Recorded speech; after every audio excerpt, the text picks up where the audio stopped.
traveling I'm hoping that travel is going to be safer in November without, once you're on the airplane, you don't know who is, infected, who is not, and social distance are going to maintain quite very difficult.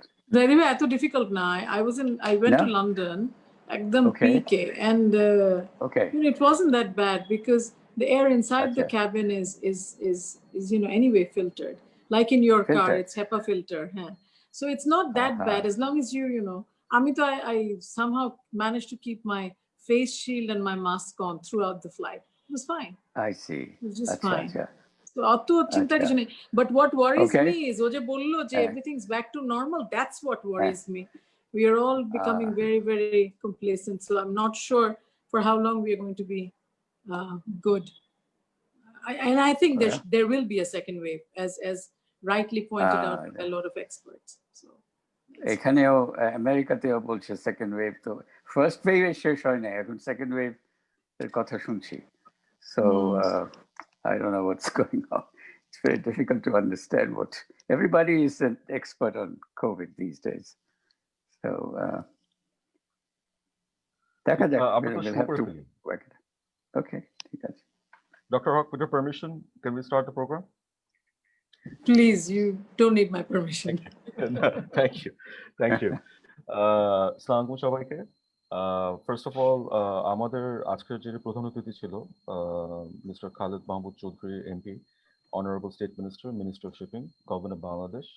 As we all know, he's been affected by Corona. So আমরা ওনার দ্রুত যাতে উনি recover করে এর থেকে ওর জন্য দোয়া করছি। And আমাদের মাঝে আছে our guest of honor, Dr. Rubana Haq, President, Bangladesh Garments Manufacturers and Exporters Association. The keynote speaker today, Dr. Salim Raihan, Professor, Department of Economics, Dhaka University, and Executive Director, SANEM. Distinguished panel discussants and participants, my colleagues from DCCI, friends from the media, ladies and gentlemen, Assalamu alaikum, and a very good morning to everyone. It is an honor to welcome all of you to the webinar on logistics, issues and challenges in cross-border trade of Bangladesh, organized by Dhaka Chamber of Commerce and Industry. We are thankful to all the participants today to join this webinar. And also, once again, I would like to say a little prayer for the speedy recovery from Corona of our, who was supposed to be a chief guest today, the Honorable State Minister for Shipping. Ladies and gentlemen, Bangladesh, the gateway between South Asia and ASEAN, is the growth powerhouse and emerging economy, not only in South Asia, but in the global arena, with commendable development records, supportive policy ecosystem, and improved doing business environment propelled to expand our international trade of the country. The consistent trade growth encourages local and foreign investment in diversified manufacturing and service industries, which ultimately spurred our economic growth over 6% on average for more than a decade until the COVID-19 disaster. We are pursuing to rebound the accelerated growth trajectory towards transforming Bangladesh into a developing country by 2024 and developed country by 2041. Our growing international trade is a key enabler of our swelling economic journey. Trade globalization has immensely progressed, riding on an integrated global supply chain and logistics system, which enable global trade to reach around USD 21 trillion. Logistics facilitation enhances countries' trade competitiveness through making on-time trading of goods and services with lower transaction costs. It is often considered a fundamental element of trade and economic development, more in the present-day world that has become progressively independent. Efficient logistics enhances countries' competitive edge substantially, reducing costs of doing business. The efficient logistics management has a stronger effect on trade promotion than tariff cuts.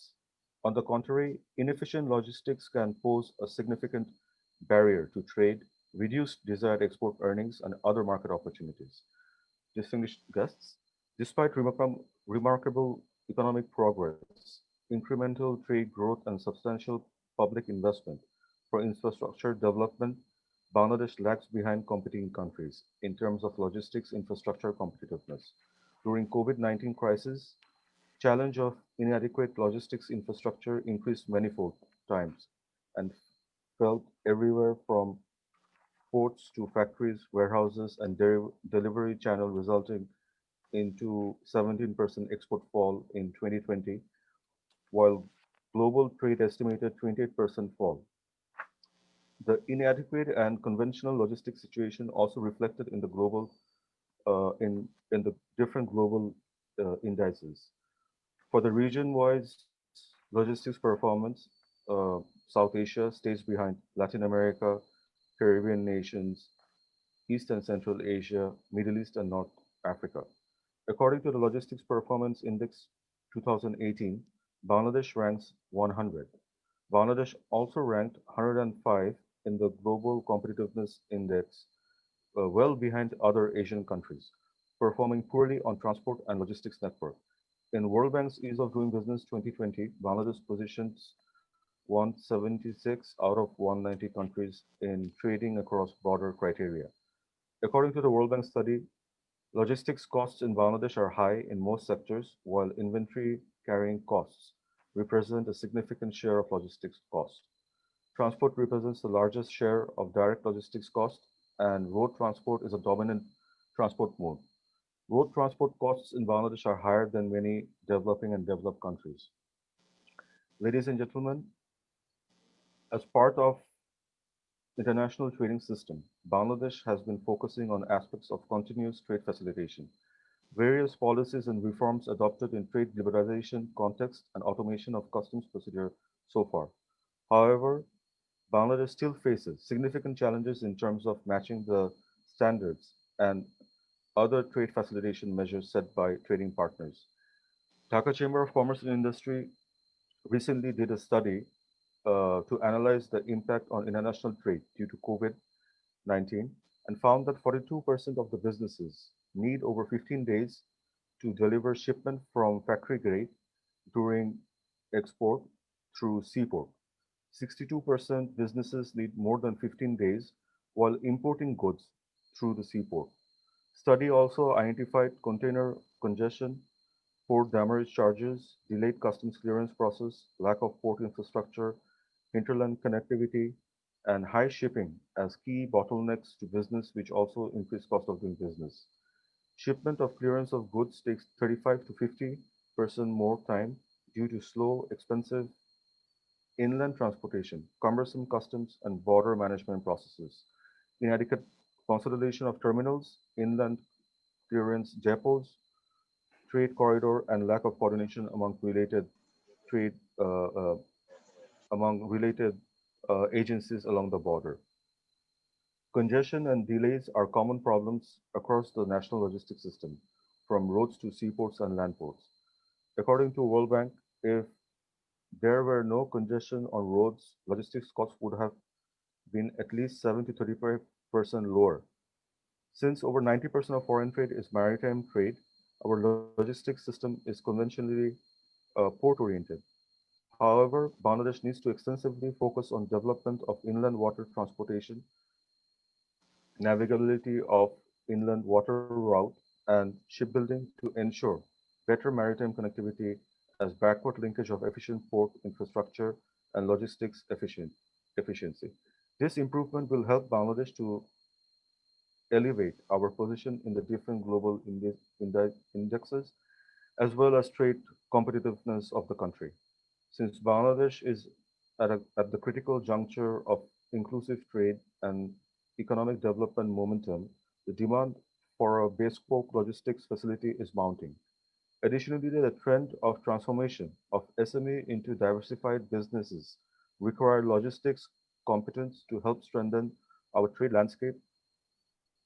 Ladies and gentlemen, development of adequate diverse logistics infrastructure, including ports, multimodal sub-regional transport connectivity, is important to improve our trade competitiveness and secure low-cost trade potentials with South and Southeast Asian markets. Alongside investment in adequate logistics infrastructure for reduced lead time, ensuring efficient supply chain management, and attracting manufacturing foreign investment, including factory relocation, are critical. To improve competitiveness of the logistics sector and cross-border trade growth, we would like to recommend some points for the kind consideration of the government. Customs clearance process needs to be fully automated to make our trading system time and cost efficient. Integrated port infrastructure with larger storage, handling facility, terminal, and deep sea port needs to be improved. Alongside, faster rail connectivity between port and Dhaka needs to be developed to improve the cargo transport system. WTO trade facilitation agreement needs to be implemented sooner for faster trade and growth. There is a need for greater coordination among public institutions, border agencies, uh, and private sector actors involved in logistics. For structured logistics and freight sector, a long-term multimodal logistics sector roadmap with logistics sector policy is to be framed with the private sector engagement scopes. Development of logistics and warehousing parks in line with the other developing countries. Regulation to allow common bonded warehousing to import raw material and create large inventories to address seasonal demands for all sort of exporters. Distinguished guests, we must harness our trade potentials to rebound the economic headwind and revive the journey of becoming a developed economy by developing the logistics sector. I believe the valued insights of the keynote presenter today and all the discussants will help us chart the future agenda of logistics in Bangladesh. Before concluding, I would like to thank you all again for joining today's program. Thank you. At this moment, I would request our keynote presenter today, Dr. Salim Raihan, to start his presentation, please. Thank you, Shams Bhai, and I must thank Dhaka Chamber of Commerce for inviting me to make this keynote presentation. My presentation is not going to be, I would say, that very comprehensive, because I know there are distinguished panelists here who can actually touch upon many important issues. So my intention is to just trigger some discussion. So with this, I'd like to share my presentation. Let me see.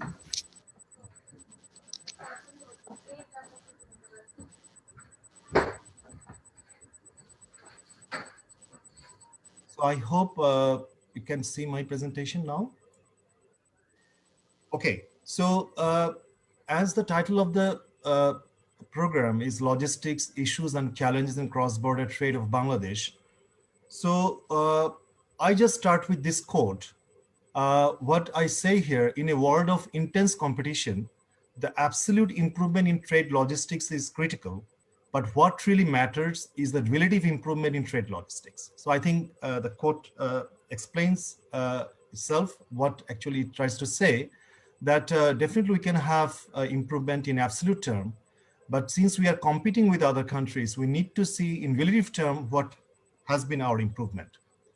So I'll be very focused in this presentation. I will actually focus on the trade logistics, logistic performance index of the World Bank, the 6 indicators, and then try to make some cross-country and comparative analysis, and then try to infer something out of there.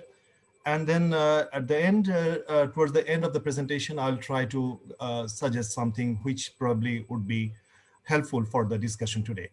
So according to the Logistic Performance Index of the World Bank, there are 6 indicators: customs, infrastructure, international shipments, logistic quality and competence, tracking and tracing, and timeliness. So for this analysis, we have used the LPI 2018 data.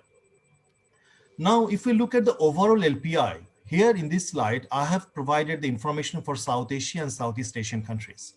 And you can see that I'm not really going to mention all these countries, numbers for all these countries, but I'd like to highlight these 4 countries, where you can see the ranking is actually in the bracket and the scores is highlighted in bold. So you can easily see where in the LPI in 2018, Bangladesh's ranking was 100, whereas China's ranking was 26, Vietnam, it's a global ranking, Vietnam was 39, and India was 44. And if we take a kind of global context, now I have provided here the top 10 countries, and you can see their scores are well above or near to the four, whereas the set of competitor countries, their scores are also well above 3. But if you look at the similar countries where Bangladesh actually belong to, and then probably Bangladesh would not really love to be there. And you can see the countries like some of the sub-Saharan African countries or lagging countries are actually in that group. And then you can see the bottom 5 countries. So Bangladesh, in terms of overall LPI in the global context, is actually placed at somewhere in the ranking and at the score where the similar countries, they are also having very low score and very less competitive in the global trade. So that's not very encouraging, no doubt. And I really appreciate Shams Bhai in his initial comment. He actually emphasized that point quite nicely. So now if we look at the elements of trade logistics, these 6 indicators, let's just first start with this customs, which talks about the efficiency of customs and border management clearance. Now, again, you can see that Bangladesh is actually lagging behind significantly, and Bangladesh's ranking is 121, and whereas China 31, India 40, and Vietnam 41. And even in the global context, you can see that Bangladesh is belonging to a set of countries like Madagascar, Togo, El Salvador, Congo, Moldova, so which you don't really appreciate. And you can see the kind of difference between Bangladesh and the scores of the competitor countries. Now, in the second element, the infrastructure, which talks about the quality of trade and transport related infrastructure. And you can also see that similar stories are actually there. I'm not really getting into the very details of it. And you can see almost the similar stories are there. In terms of the infrastructure global context, Bangladesh is seriously lagging behind its comparable countries. And in terms of the international shipments, which talks about the ease of arranging competitively priced international shipments, and you can also see the kind of difference between Bangladesh and other competitor countries, China, India, and Vietnam. And here in the same graph, it also shows the kind of similar stories. The fourth indicator is logistics quality and competence, which talks about the competence and quality of logistics services. And here, similar story. And also in a global context, you can see that Bangladesh is belonging to countries, a group of countries where also Uganda, Congo, Zambia, and Nepal, Lebanon, these countries are there. Now the fifth one, the tracking and tracing, which talk about the ability to track and trade consignments, trace consignments. Here, Bangladesh has a bit of a better score, and also in the global ranking has a better global ranking, 79. And then also, despite that, Bangladesh also is lagging behind compared to its competitors. But I would say that this is a kind of positive sign that Bangladesh has some better performance in that indicator, tracking and tracing. And finally, on the timeliness, which talks about the frequency with which shipments reach consignors with the scheduled or expected delivery time. And you can see that the same story, and I will also just finish this part of the presentation by saying that Bangladesh is actually seriously lagging behind compared to its competitor countries. But the question is, I think, why is improvement in trade logistics important? Here I'm going to present to you 4 slides. First one on the LPI score and the per capita GDP. Here you can see I have actually plotted the data for 2018 LPI score and the per capita GDP of 2018 for 160 countries, the data, actually the available data for LPI. And you can see this is the kind of a trend line. And then at the lower end, where the LPI scores of the countries are low, and you can see the per capita GDPs are low, and you can see very diverge experience there. Like, there are many countries which are well above the trend line, and there are many countries well below the trend, and actually Bangladesh is well below the trend line.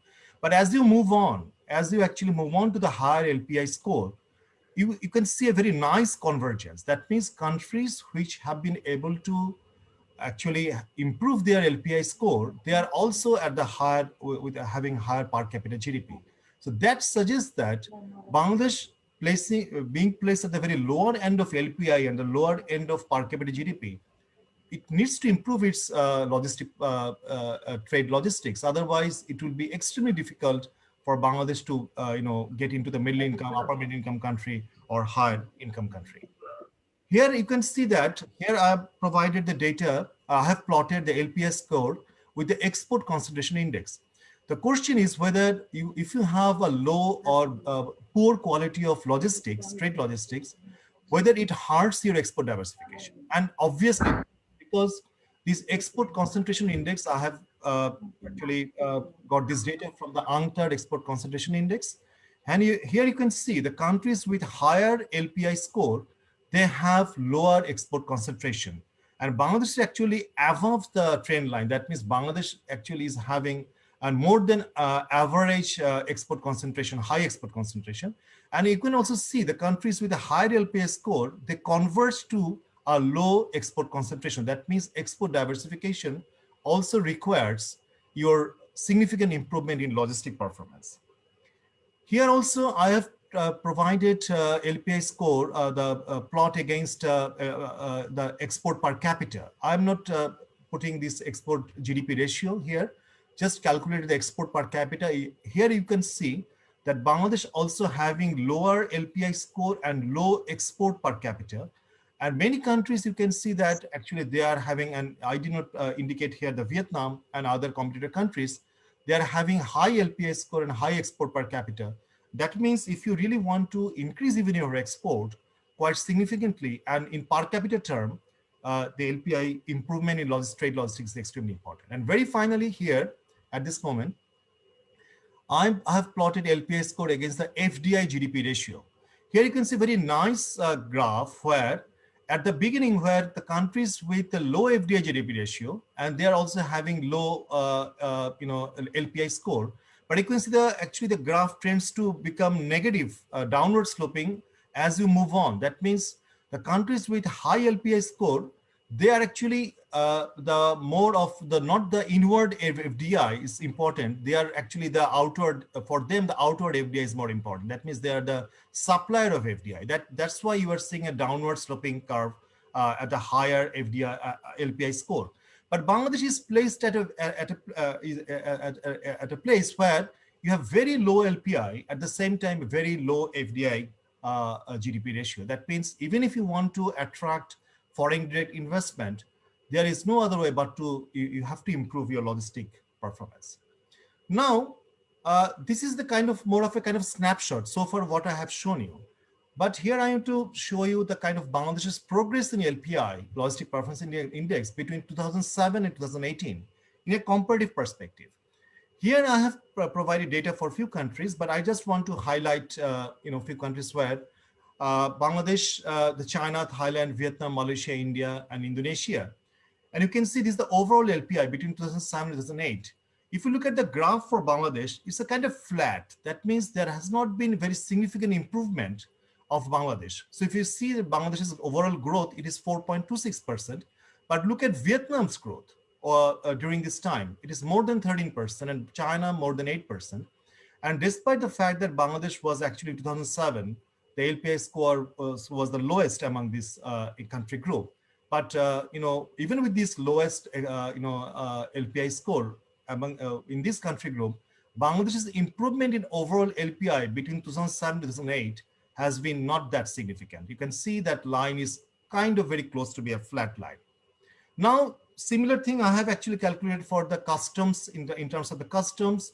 Here probably you can see some indication of a very kind of higher growth rate for Bangladesh compared to the other countries. But here you can see that Bangladesh actually in 2007 had a very low score for customs. That's why the base was very small, less than 2. That's why you could see a high growth of 15%. But despite that, in 2018, you can see that the Bangladesh is seriously lagging behind compared to other countries. In terms of infrastructure, similar stories, Bangladesh is significantly lagging behind compared to China and Vietnam. In terms of international shipments, Bangladesh is lagging behind all countries, even in terms of growth rate. In terms of logistic quality and competence, you can see that Bangladesh made some improvement, but look at the growth of Vietnam, 21% during this period, whereas Bangladesh had a growth of 6%. Tracking and tracing, Bangladesh had some improvement, but again, significantly lagging behind Vietnam. And finally, on the timeliness, Bangladesh actually had. This is something I really want to hear from our distinguished panelists and also some of the distinguished participants. In terms of the timeliness, you can see that between 2007 and 2018, Bangladesh's performance in absolute term actually declined. It has a negative 12, more than 12%, the growth. Whereas you can see the growth of Vietnam around 30%, 13%, and for other countries as well. So now, what are the challenges in Bangladesh and the kind of possible way out? Of course, we need to address the tariff and para-tariff related challenges, because we know that when it comes to customs, I'm quite sure Dr. Zaidi Sattar, he will elaborate on this point quite nicely, but there are so many anomalies in the tariff and para-tariff, and which actually make our customs related procedure much more complicated than our competitors. We have to address the complex procedural issues in the customs and other departments. There is a need for customs modernization, harmonization, automation of total border or port formalities with a time-bound action plan, digitization of clearing and forwarding formalities and payment process, harmonization of standards between trading countries and mutual recognition of standards, harmonization of HS codes, name specifications for specific products of competence between trading countries, components of trading countries, and harmonization of customs formalities. Also, it requires simplification of border port procedures and interagency coordination, ease release clearance of goods and access to pre-arrival processing, electronic payment, separation of release from final determination and payment of custom duties, taxes, fees, and charges, availability of relevant infrastructures and support services at the border port. Now, there have been some initiatives, we all know that, to upgrade customs, but still a long way to go. The digitalization process of the Bangladesh customs started at the beginning of 2014 with the implementation of the ASICUDA world. So far, I also want to be confirmed that the information I have gathered that around half of it has been implemented. ELC, EXP, and e-payment systems have also been introduced using taxation and release of imported goods. The National Single Window is an ongoing project. In this regard, Memoranda of Understanding with 39 institutions have been signed, but we also need to know the kind of progress in this. A project called Authorized Economic Operator has been taken up, which will allow the compliant organizations to import raw material through self-declaration. So far, only 3 institutions have been given approval for this in Bangladesh. And the NBR in June 2020 made it mandatory for submission of bill of entry to customs within 5 working days of the arrival of the goods at the port to speed up clearance of imported goods and ease of congestion at ports, particularly at the Chittagong seaport. So this has happened during the COVID situation. There have been some initiatives to upgrade port facilities, but I would really request to look at this graph where this is the data from UNCTAD and called the port turnaround time in days. And if you look at the data, the graph, and you can see Bangladesh compared to all competitors, actually Bangladesh has much higher time in days in the kinds of port turnaround. And if you compare Bangladesh with Vietnam, Vietnam had half of the time that Bangladesh requires. But there are some initiatives. The number of terminals has increased at the Chittagong port, work in progress, Patenga container terminal, and Bay and Matarbari are under construction. Though the port's capacity has increased, other competing countries improve their ports at a faster rate. The port should have lab facilities and trade-related all logistics services need to be integrated. Heavy reliance of Chittagong port is not helpful. Need to explore the Mongla and Para ports. Also, I think risk management system has not been developed in the ports, which is extremely important for the development or upgrading of the port facilities. There are, we all know that initiatives to upgrade transport facilities. The government has taken a midterm plan to upgrade all the national highways of the country to 4-lane ones, strengthening those further alongside constructing bridges and culverts. The bridge division is already implementing various projects like Padma multipurpose bridge, tunnel beneath the Kornofuli River, Dhaka Ashli Elevated Expressway, Dhaka Elevated Expressway, Dhaka Subway, and Dhaka East-West Elevated Expressway. There are plans to upgrade railways and shipping, but I think very critical point is that timely and cost-effective implementation of projects remain a big challenge. Otherwise, many of these initiatives may not really facilitate the trade logistics, what we are talking about. My very final point is that when you talk about trade logistics, there are issues of general versus sector-specific issues. And what I try to make the point that there is a risk of entitlement failure. So we all agree that there is a trade logistics extremely important for increasing the competitiveness of the export sector as well as the domestic industries. But broad general trade logistics, there are differences between broad general trade logistics and sector-specific trade logistics. The point I can make it clear is that most of the policymakers actually in general, they are very eager to develop the broad general trade logistics. But there are many sector-specific problems. If those problems are not being solved, there are many sectors, for example, which really want to, the kind of emerging sectors or small industries. They don't really, if their problems are not solved, they will not be benefited from the development in the broad general trade logistics. So there are some political economy issues. For example, the larger firms and established sectors can absorb the cost of weak trade logistics, and they can be compensated in different forms. For example, by different kinds of subsidies or different government supports. But the major problem is for the smaller firms and emerging sectors. So when you talk about export diversification, when you talk about getting other sectors to flourish, I think there is a major problem of this, what I call this entitlement failure. That means you can have some visible improvement in some trade logistics, but we may see that some of the emerging sectors, they are not really benefiting from this improvement in trade logistics. Thank you. I'll stop here, and thank you very much for your very kind attention. Thank you so much, Dr. Salim Raihan. As always, you have highlighted the key issues and a lot of points to ponder. আর একটা জিনিস হলো যে আমরা Dhaka chamber থেকে I think this is the first time logistics এর উপর we are doing a webinar. এই জিনিসটা স্পেশালি এখন যে সময় আমরা অতিক্রম করছি has become very important একটা area to look into, কারণ SME ইন্ডাস্ট্রির জন্য এখন lead time has become a huge problem. Supply chain efficiency উঠে আসছে, and especially এখানে ডক্টর রুবান হক আছে, সো আমি আশা করবো যে উনি যখন কথা বলবো উনি জিনিসটা আনবে যে গার্মেন্টস ইন্ডাস্ট্রিতে এখন lead time is the major একটা জিনিস। আমি স্পিড প্রোগ্রাম যখন করি আগে আমরা 1 মাস পরে শিপমেন্ট করতাম, এখন কিন্তু আমি within 10 days I have to supply the raw material to the garments to feed the garments, and the garments also have a very quick turnaround time.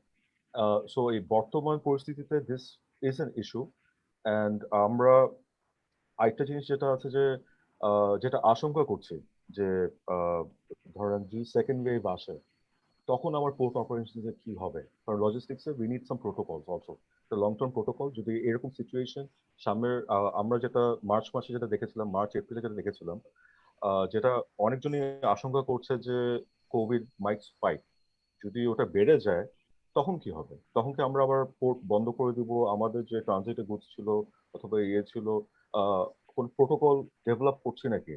So we need this things. তো এইটা and mainly হলো যে because garments ইন্ডাস্ট্রির উপরে ভর করেই কিন্তু আমরা এখন সামনের দিকে আবার এগিয়ে যাচ্ছি।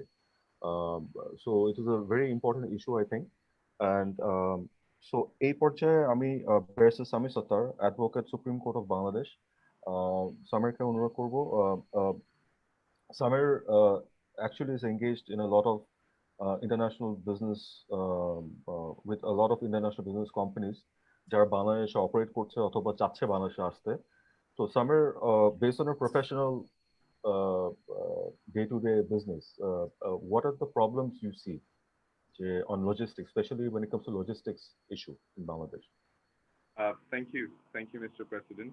I'm very happy to be invited to today's discussion on logistics in Bangladesh and its challenges. First of all, I'd like to take this opportunity to thank the DCCI for organizing this event and Dr. Raihan for the informative presentation. Logistics performance, especially supply chain efficiency, as Mr. President has just said, is one of the key ingredients for trade competitiveness. And so it goes without saying that improving the logistics performance will certainly help Bangladesh to achieve and sustain its position as a major player in the export sector. I understand that Bangladesh was ranked in the 100th position in the World Bank's Logistic Performance Index. Although Bangladesh did rank slightly higher than some of its neighbors, such as Pakistan, Myanmar, and Nepal, the ranking that has been achieved is still not flattering by any margin. And especially during this COVID-19 crisis and the second wave, contemplating the second wave, the challenges relating to logistics, inadequate logistics, is becoming even more prominent and it's surfacing. So in order to boost our trade, we must focus on our transport and logistics infrastructure. And that is what many companies coming into Bangladesh and many operators providing their services here are concerned about. From not so technical point of view, from a very practical point of view, I would like to highlight two main issues. One is the basic issue of congestion. That's everyone's complaint. Congestion and delays are pervasive problems across Bangladesh in the national logistics system, whether it is from the roads to the seaport or land port, whatever it is. There is certainly an excessive dependency on roads in transporting goods from the port to the factory. Congestion on roads alone doubles the standard transportation costs like trucking costs, whereas other inland water connectivity and railways remain underutilized. If there was no congestion on roads, I'm informed that the logistic cost could be significantly lower, as low as 7 to 35% depending upon the sector. Dr. Ann said about congestion at the Chittagong port. That results in a very disintegrated regional connectivity and a higher lead time, thereby increasing costs in business and settling specifically the export and import transactions. So I think that the issue is that the core infrastructure obviously needs to be improved. There are core infrastructure relating to all modes of transport is in place, but there is a lack, I feel that there's a lack of intermodal facilities. And few facilities that do exist are not being operated efficiently or poorly operated. So these issues are there, working against improving the logistics efficiency. Now, the second issue is the issue of fragmented governance. I understand that there are more than 6 ministries and 20 different government agencies which play roles in settling policies, regulations, and key decision making. The lack of coordination between these institutions also play a negative effect on improving logistics efficiency. So sectoral policies are being set without considering the negative effect on the entire logistics system.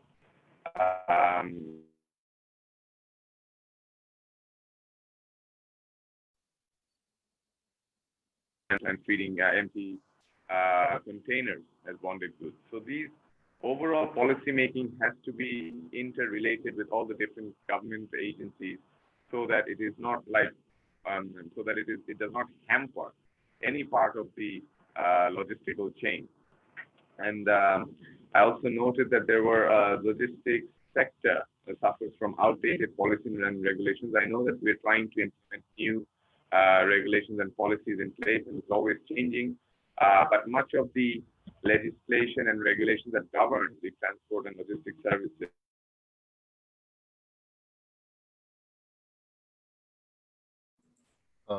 I think Summer's Dr. Summer internet connection. So let's just move on to our next session. But Summer has, Barrister Summer has pointed out a very important thing.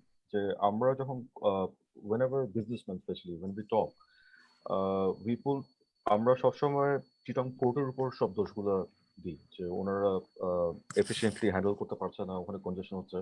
But one of the main reasons is এখানে এতগুলো ministry coordination, there are a lot of agencies who are working, so coordination is a big part. So even if the port authority wants to make some changes, the process it takes, we have to understand that it is time consuming. And as we all know, in Bangladesh, it is a very difficult the coordination kora. So যেহেতু এতগুলো ministry আছে, তো এই জিনিসটাও I think we need to resolve, and online one-stop service এর মতন করে যদি করা যায় অথবা something like that, then I think will be down the line আমরা এটা নিয়ে ভাবতে পারি কিন্তু এটা আমাদের we have to realize যে যখন পোর্ট নিয়ে কোনো কোয়েশ্চেন আসে it is not just the port authority এখানে আরো অনেকগুলো মিনিস্ট্রিজ অনেক এজেন্সিজ ইনভলভমেন্ট আছে সো ডিপেন্ডিং ওনাদের রিয়াকশন টাইমের উপর ডিপেন্ড করে কিন্তু পোর্ট অথরিটি রিয়াক্ট করতে পারে সো থ্যাংক ইউ সামার এই পর্যায়ে আমি অনুরোধ করব doctor M. Masroor Riaz, Chairman Policy Exchange. Dr. Riaz, based on today's presentation and your take on logistics in Bangladesh, what are the problems? What's the way forward? Thank you, Shams Mahmood, President DCCI. And thank you for organizing such a timely event at a time of critical importance. I think COVID, which is sort of unearthing all sorts of challenges and some opportunities for our private sector across the world and certainly in Bangladesh. I think areas which are critical for adding competitiveness, reducing cost and strengthening efficiency for private sector operations deserve highest importance. And I commend Dhaka Chamber, particularly President Shams Mahmood and the board members for taking this initiative to hold this discussion today. Let me also congratulate Dr. Selim Raihan, a very dear friend and mentor of mine, for an excellent presentation. I think it brought to the table empirical, solid, evidence-based picture of where we stand across the logistics space and how we compare to many of our competitors, as we will be we will have to compete with them in the international markets as we try to step up our export-led growth strategy. So I'd like to make 4 groups of points. The first one, the importance of logistics in light of Bangladesh's national priorities, at least some of them. Selim Bhai highlighted a lot of them. I just like to echo or sort of second him on a couple of them and add a couple of more. What I've just mentioned a few seconds ago, I know our impressive economic growth run has been hugely supported by the export-led growth element of the overall growth strategy. And as we try to step up our overall growth performance in the coming days and in the context of COVID and post-COVID scenario, export competitiveness is going to be of critical importance. We already fall far behind from some of our competitors, such as Vietnam, Indonesia. Just to give you some example, if you look at the trading across border index of the ease of doing business in the World Bank Global Doing Business Indicator, the time to export, the border clearance procedure, where logistics comes in heavily, both the softer part, which is the customs clearance, as well as the harder part, which is the infrastructure, the ports and so on. It takes 168 hours for Bangladeshi exporters. In Vietnam, 55 hours, Indonesia, 56 hours. If you look at the cost of border clearance for Bangladeshi exporters, $408 per shipment. Vietnam, $290 and going down. Indonesia, $211 and going down. So that gives you a sense how we really need to step up on different elements of our export competitiveness, where logistics play a very important role. Secondly, we really want to bring in FDI from East Asia as well as across the world. One of the first question or the analysis that foreign investors would like to do is the cost competitiveness, how costly it is to deliver or render business in Bangladesh or produce. And that's where we know on a lot of areas, a lot of indicators, we actually fare much more costly than our competitors. And logistics is one of them. And we really need to bring the cost down and increase the efficiency. And in some case, make the logistics available. In many cases, they're just not available. So just to give you a couple of ideas as to how important logistics is from Bangladesh's export national priorities. Number 2, I think I'd like to focus on the elements of the logistics, some important elements, something Selim Bhai had in his 3rd or 4th slide when he explained the logistics performance indicators components. I particularly I would like to categorize them particularly in three areas. The softer side, which is the regulatory delivery, the customs part that Salim Bhai mentioned in his slide. Second, the services, where a supply chain partner allows or enables private sector operators to avail logistics services. And thirdly, the infrastructure. Now, Bangladesh, as we have also seen in some other slides from the keynote presentation, Bangladesh is steadily doing better on the trade facilitation related services. We have heard about the AEO, the Authorized Economic Operator. We have heard about the ASICODA World. And of course, the National Single Window is now in implementation. Hopefully in 2 years' time, we will have a National Single Window connecting 39 government ministries and agencies involved in border clearance, and as well as logistics support, regulatory delivery support. But where Bangladesh is not doing well at all are the other two categories, the services, the logistics services, and the infrastructure. Let me start with the infrastructure. Warehousing, storage, port inclusive are really the big part of one big part of the logistics ecosystem. In Bangladesh, the projection is by 2022, the demand for warehousing is going to be 6.7 million square feet. At this stage, Bangladesh only offers 4.2 million square footage. So which needs to go up by 60% at least in 2 years to support Bangladesh's export as well as domestic economy targets. And within this warehousing industry, 95% of what is currently available are called captive warehousing. These are really the corners of different factories or different spaces in a sort of shop or factory premises, whereby they're just used as a storage without any proper design, proper precaution, safeguard measures, or proper sort of efficiency measures that are required for a proper logistics space to operate. So thirdly, on the services, Bangladesh's logistics services space is highly fragmented and underdeveloped.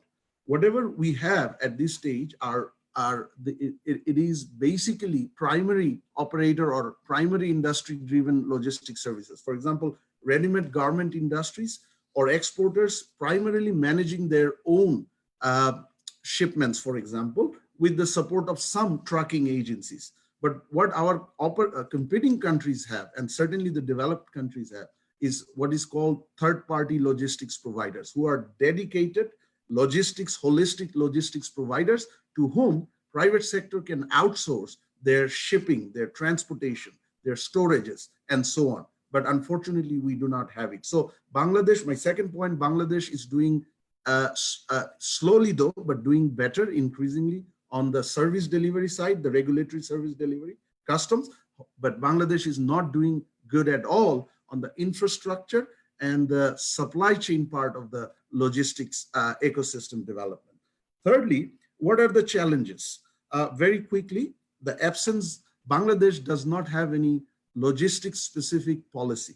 Neither does it have any logistics master plan. Barrister Samer Setar very rightly identified, there are many agencies involved or are going to be critical, but there is nothing in the form of a national or a policy document that brings it all together.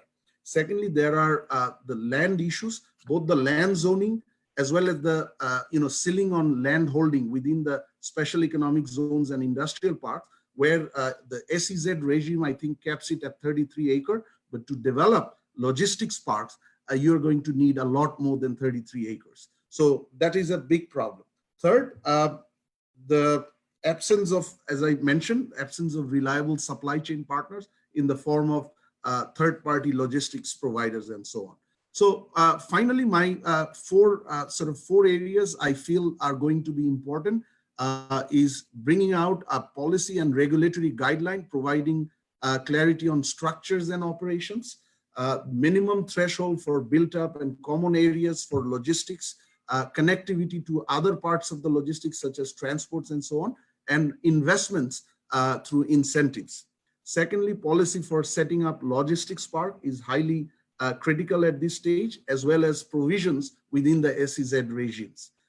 There is also need for regulation on common bonded warehousing for better logistics for the exporters. And then finally, allocation of areas exclusively for warehousing within the existing non-SEZ industrial parks, such as export processing zones, as well as other private industrial parks over there. So I'll stop at that. And I would like to thank DCCI once again for giving me the opportunity. Thanks. Thank you, Dr. Riaz. As always, a very thoughtful discussion, but our points cooler. And you have rightly pointed out one thing, our customers warehousing has become a very important factor. And we know that, for example, that in Vietnam, Samsung has a huge warehousing facility that supply chain has created a lot of industries around it. And it serves as a test case at how should I say, for attracting FDI. They always give an example of that.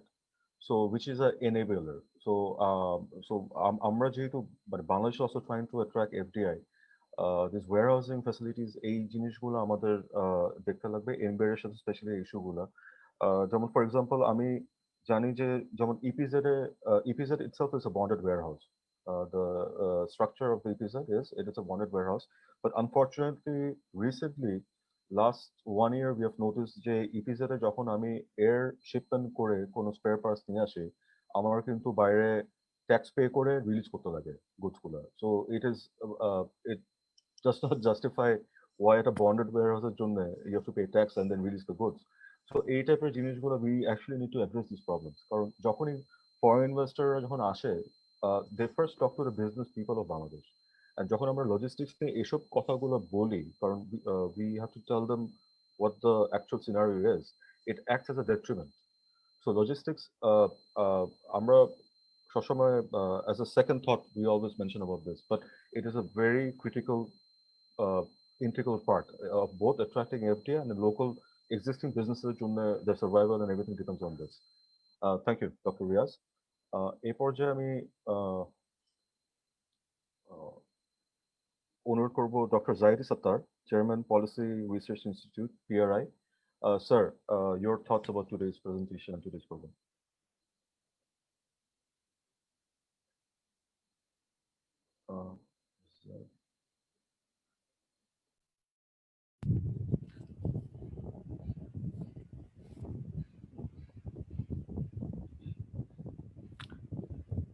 Sir Zahid Sattar sir স্ক্রিনে দেখা যাচ্ছে না, sir বোধহয় disconnected. I think he's disconnected. So let's just I'll go to the next speaker. If he rejoins, we will go back to him. এই পর্যায়ে then আমি অনুরোধ করব জনাব মাহবুবুল আলম সাহেব, President, Chittagong Chamber of Commerce and Industry.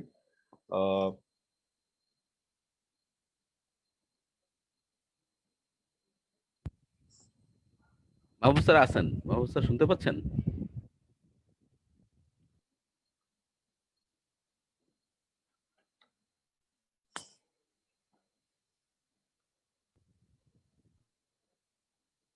Mahbubul Alam Chab, President Chab, can you hear me?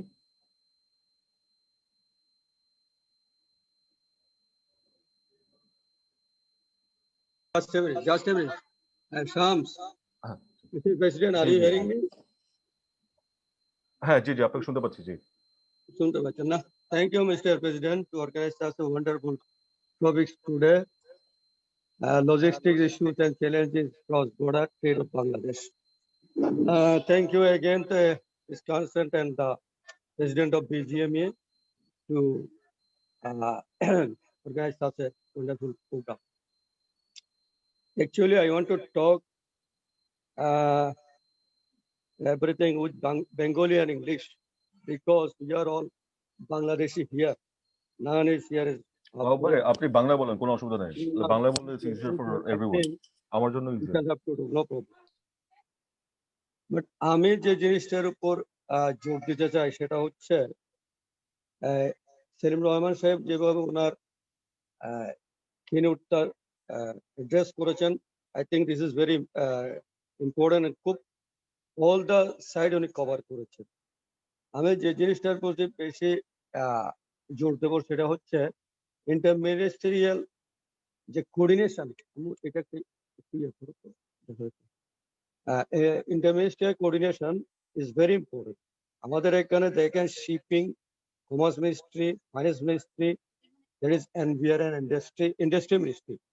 এখানে যদি আমাদের কোঅর্ডিনেশন না থাকার কারণে আমরা কিন্তু অনেকগুলো প্রবলেম কিন্তু প্রাইভেট সেক্টর ফেস করতেছি। আমার মনে হয় এই কোঅর্ডিনেশনটা আসলে যদি মিনিস্টার সাহেব থাকতেন খুব ভালো হতো। এই কোঅর্ডিনেশন খুবই খুবই খুবই জরুরি। আমায় কাটতে হবে এখানে। শামস, আমি ওই ইয়েতে যাচ্ছি একটু, আমি মোবাইল থেকে ইয়েতে যাচ্ছি, একটা মিনিট ওয়েট করতে। হ্যাঁ জি, অসুবিধা নেই জি।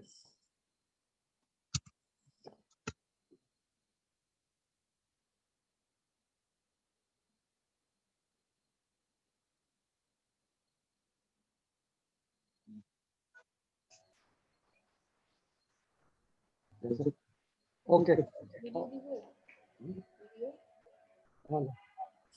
জি, বাবু শুনতে পাচ্ছি আপনাকে।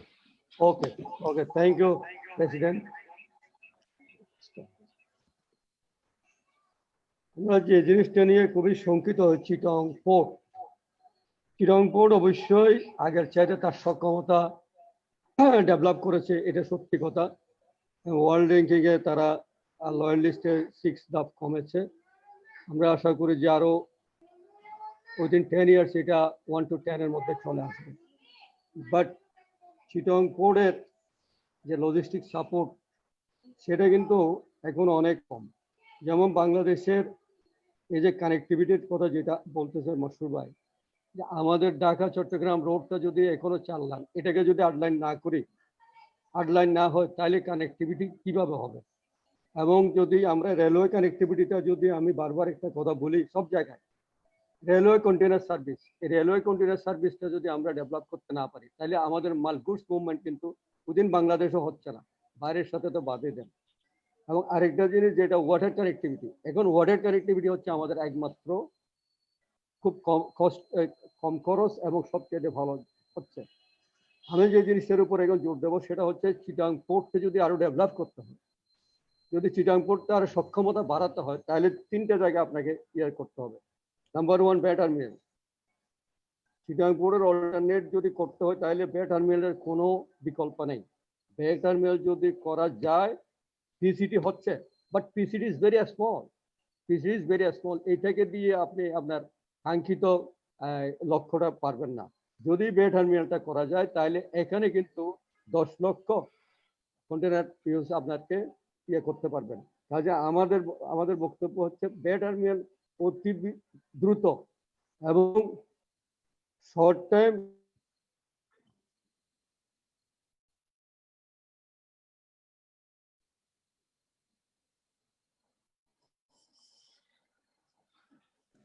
শুনতে পাচ্ছি না, সমস্যা হচ্ছে, ইন্টারনেটের একটু সমস্যা হচ্ছে, একটু সময় নিন।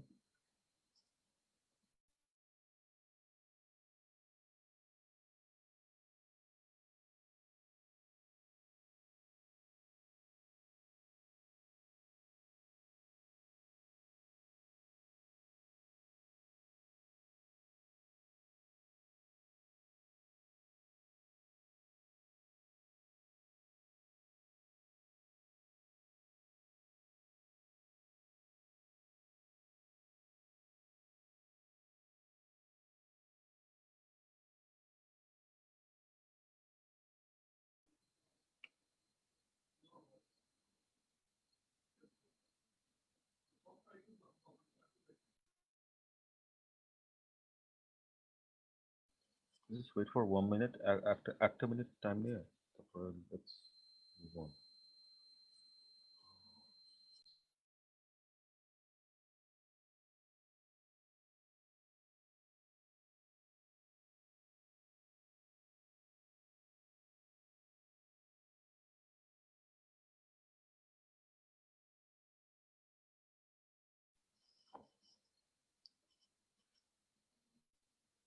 So Mahbub bhai, I think he's been disconnected. So let's move on. Uni rejoin করলে we will come back to him. এই পর্যায়ে I would request Dr. Zaidi Sattar, Chairman, Policy Research Institute, Dr. Sattar, your thoughts about today's presentation and your Ji. Okay, thank you. Am I connected now? Ji. Achha, Zaidi bhai, like Dr. Sattar, yes. Mahbubul Alam just rejoined. So uni just finished. Yes, I am. Okay. I am going to close my remarks. একটা কথা এসেছে যে Vietnam এবং বাংলাদেশের মধ্যে অনেক difference আসলে এটা ঠিক, বাট আলটিমেটলি আমার মনে হয় আমরা যেভাবে এগোচ্ছি ইনশাল্লাহ আমরা এই একটা সময়ের মধ্যে আমরা কিন্তু ভিয়েতনাম বা অন্যান্য কান্ট্রির সাথে আমরা করতে পারবো যদি বা আমরা চেষ্টা করি। তবে আমি ক্রস বর্ডার আমাদের সাথে যেটা আছে ইন্ডিয়ার সাথে সব থেকে বেশি, ইন্ডিয়ার সাথে এখনো যে ক্রস বর্ডারটা আছে ওদের সাথে আমাদের লিঙ্ক আপটা আরো ডেভেলপ করতে হবে প্রত্যেকটা কান্ট্রির মধ্যে, এবং ওয়্যার হাউসের ব্যাপারে যে কথাটা আছে সেটা আমার মনে হয় খুব বেশি ইম্পর্টেন্ট, এই কাজটা করতে হবে। আমি আরেকটা পয়েন্ট বলে আমার প্রোগ্রাম এটা শেষ করব, সেটা হচ্ছে যে চট্টগ্রামের পোর্টের সাথে বাংলাদেশের কানেক্টিভিটি এত বেশি, ডেলি 8 থেকে 10,000 ট্রাক বাংলাদেশের এখানে আসে, চট্টগ্রাম আছে, but there is no truck terminal, একটা ট্রাক টার্মিনাল নাই, যে কারণে চট্টগ্রামে ট্রাক টার্মিনাল অভাবে, একটা ট্রাক টার্মিনাল না থাকার কারণে এই ট্রাকগুলো যত্রতত্র দাঁড়িয়ে থাকে এবং চট্টগ্রাম একটা হাইলি একেবারে কি বলবো, এটা মানে যানজটের শহরে পরিণত হয়। এবং পোর্ট কানেক্টেড রোডটা, বিশেষ করে পোর্ট কানেক্টেড রোডের সাথে চট্টগ্রাম শহর এবং ঢাকা রোডের সাথে একটা বড় ধরনের একটা যানজট সৃষ্টি হয়। আমি বারবারই এই কথাটা কিন্তু বলতে চাচ্ছি, আর সব জায়গায় আমি ডিমান্ড করেছি, আমার মনে হয় এখানে একটা ট্রাক টার্মিনাল খুবই দরকার। আর এই অটোমেশনের যে ব্যাপারটা আছে, অটোমেশন আমরাই প্রথম চট্টগ্রাম চেম্বার কাস্টম হাউসে 5 কোটি টাকা খরচ করে 2007 সালে আমরা করে দিয়েছিলাম, বাট এখন তো অ্যাসিকোডা প্লাস ওয়ার্ল্ড এগুলি আসতেছে, আমার মনে হয় অটোমেশন আরো ডেভেলপ করতে হবে। আরেকটা জিনিস আমি ওনার সাথে একটু শেয়ার করি, সেটা হচ্ছে সেলিম রহমান সাহেব যেটা বলতে এইচএস কোড, এই এইচএস কোড নিয়ে কিন্তু ব্যবসায়ীরা প্রত্যেক দিন কিন্তু আমাদের কাছে এই প্রবলেমটা বলে, এবং তারা প্রত্যেক দিন কিন্তু এইচএস কোড নিয়ে তারা প্রবলেম ফেস করতেছে। এখানে আমার মনে হয় একটু পজিটিভলি দেখতে হবে। আর এখন বর্তমান পৃথিবীটা হচ্ছে অনলাইনের যুগ, আপনি এখন এই মাসে কোথায় কোন রেট আছে এই রেটটা আপনি চাইলে এখন থেকে করা যায়, আপনি চাইলে ইচ্ছাকৃত ভাবে ওখানে রেট দিয়ে ইম্পোজ করে ডিউটি বাড়িয়ে দেবে, এটা কিন্তু হয় না। আমার মনে হয় এই জিনিসগুলির প্রতি আমাদের একটু সুনজর দিতে হবে। তবে আমি again thanks to president to organize such a wonderful topic today, and thanks you all to give me a kind support and patient hearing. Thank you. Thank you. Mahbubul Alam Saab, President, Chittagong Chamber of Commerce and Industry. And rightly pointed out that Chittagong, we have noticed recently the truck terminal infrastructure নাই আসলে, and ওটাও leads to congestion, কারণ আমার truck যখন বের হতে যায় তখন it takes more time. And the other points you've mentioned, we will make a note of that. Thank you. So now I'm coming back to Dr. Zaidi Sattar. Sir, the floor is yours and your thoughts. Thank you. I hope you can hear me. I don't know if I'm on the video. You're audible. Okay. Thank you very much to Dhaka Chamber for inviting me. And also to Dr. Salim Raihan for making an excellent presentation as always. He's put, some of these context in proper perspective. We can see where Bangladesh stands relative to other competitors in particular. And I think one of the focus that is brought on is the idea of relative versus absolute. It's not enough to make an absolute improvement in logistics. What is important is to make sure that we run fast enough so that our relative position gets better. So we have to run faster in order to stay in the same place. It's not enough. We have to get better. So that's the one message that is important here. Arikta Jita, that has become evident from the presentation of logistics. Customs is sort of the fulcrum of our trade exposure to the rest of the world. And customs modernization means that the goal of customs should be trade facilitation, not revenue collection.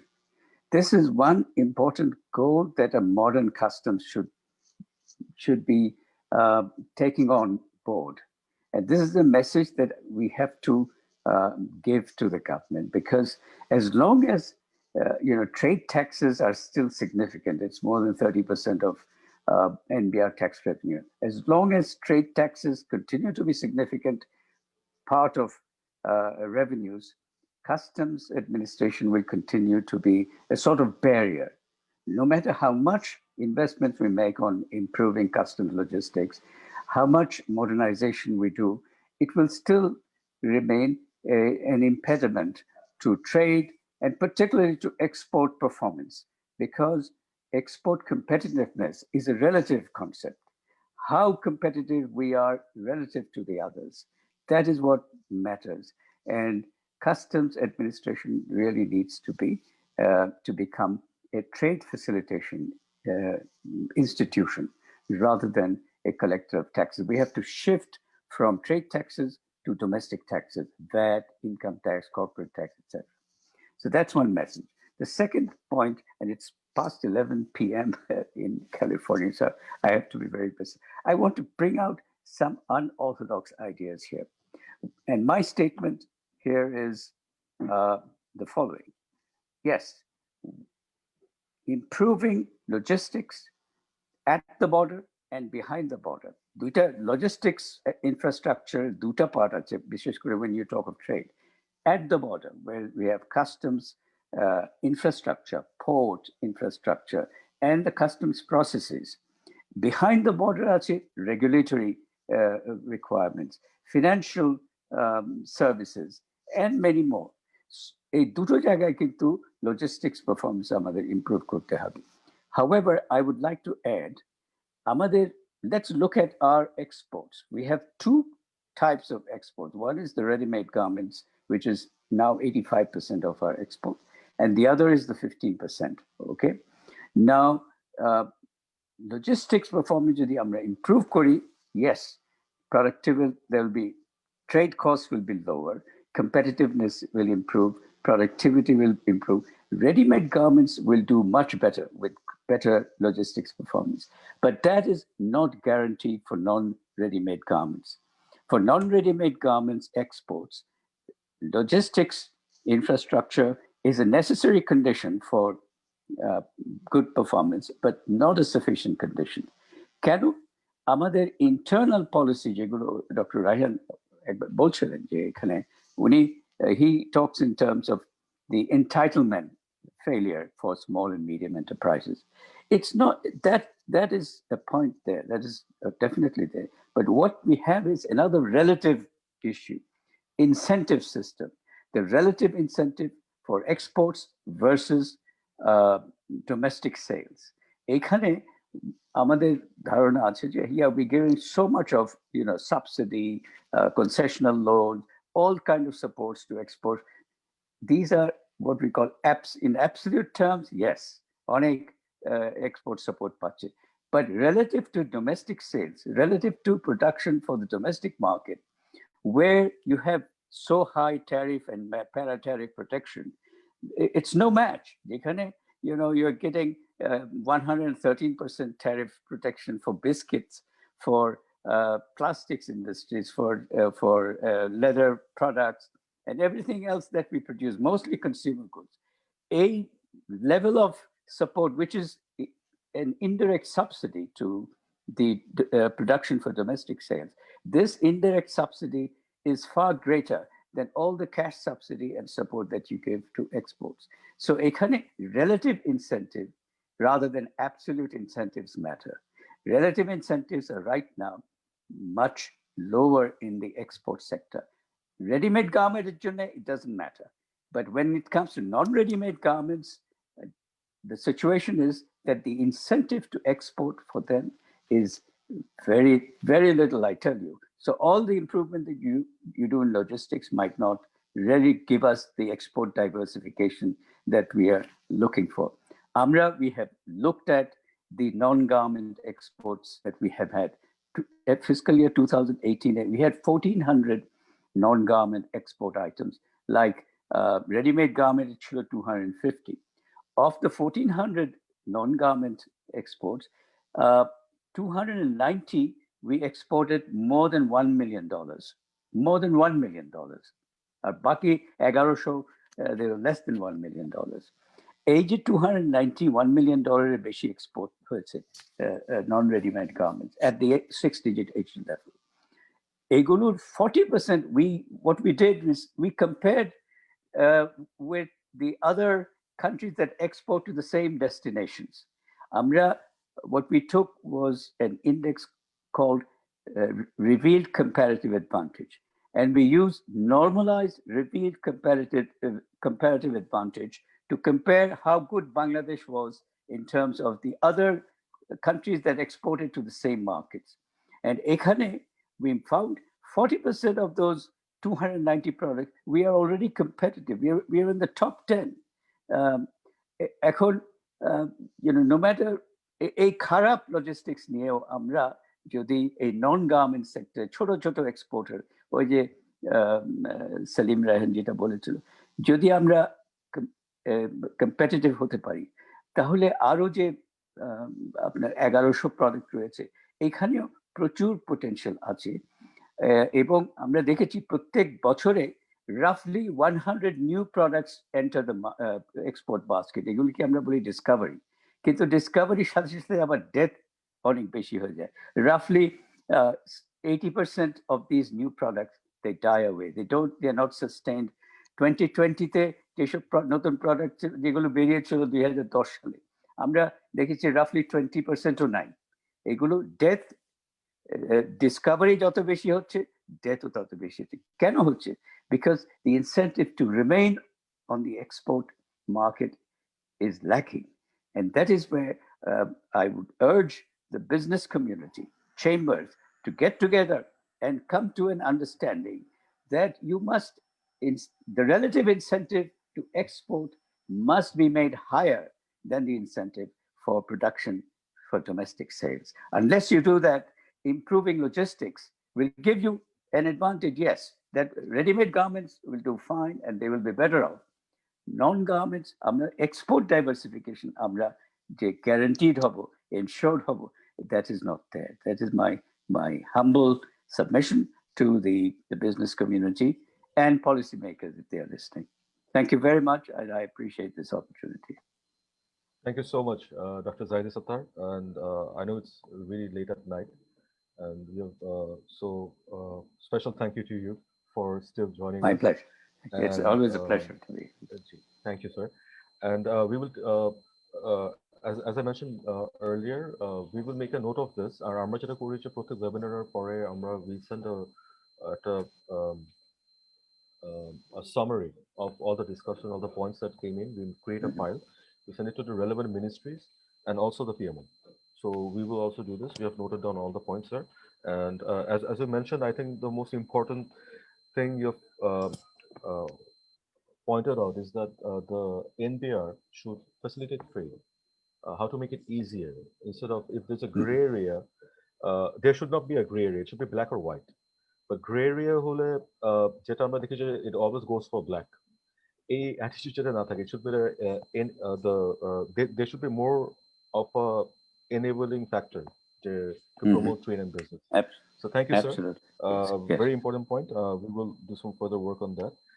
এই পর্যায়ে আমি অনুরোধ করব mister Mohammad Akbar Hossain সাহেব, First Secretary, NBR, Customs, International Trade, WCO Affairs, and IPR. Sir.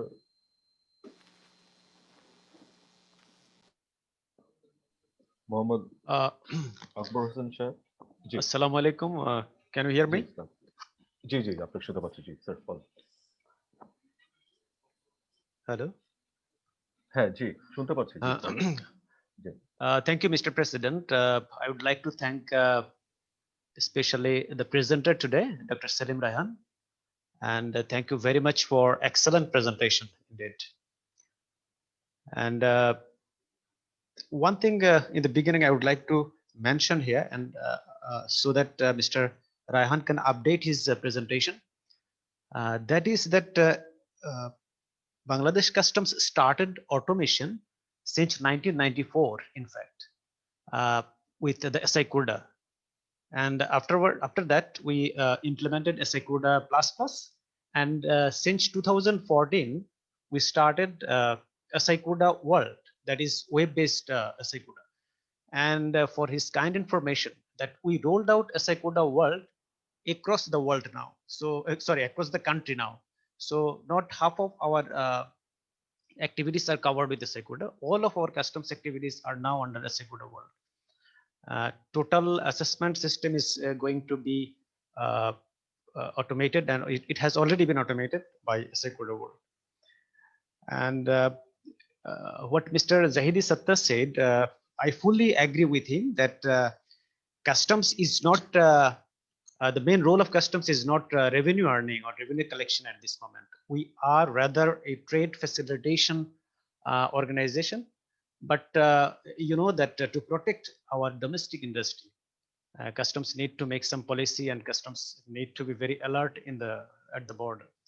So we cannot eliminate customs because customs is everywhere, but we need to eliminate the problems, bottlenecks, which actually delays or which hinder our trade.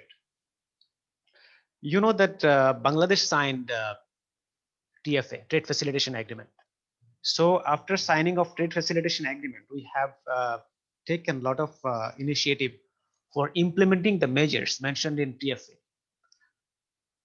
Around 40 or 45 measures in the TFA. So we have implemented most of the measures in Trade Facilitation Agreement. And some measures like for which that we need time, especially the national single window, risk management, post-clearance audit, we are working on that. And hopefully when national single window will be implemented, and as one of our discussant, Mr. Masroor Riyaz, said that it will be implemented by next 2 years. So hopefully when it will be implemented, and most of the problems which we are talking about right now, this will be resolved. And you know that we implemented pre-arrival processing. So we implemented and imposed that now the exporters or the importers, when they are importing their product, they need to submit IGM before the arrival of goods. And again, from NBR, we started that we implemented and we changed our law that the importers need to submit their bill of entries within 5 working days after the arrival of goods. So this will definitely ease the congestion. This will definitely eliminate the congestion at port. And one thing I just want to mention that when we signed TFA, Trade Facilitation Agreement, now the trade community, especially DCCI, FBCCI, and other bodies, you need to come to NBR and you need to put pressure on us that why we are not implementing the measures. Those are mentioned in the TFA. That if we are delaying somewhere, you would need to actually make us correct that you should work on this area. And we want to see that this type of workshop, this type of discussion should go on so that we can take some lessons from here. Because we are public servant, we are civil servant, we are not expert in business.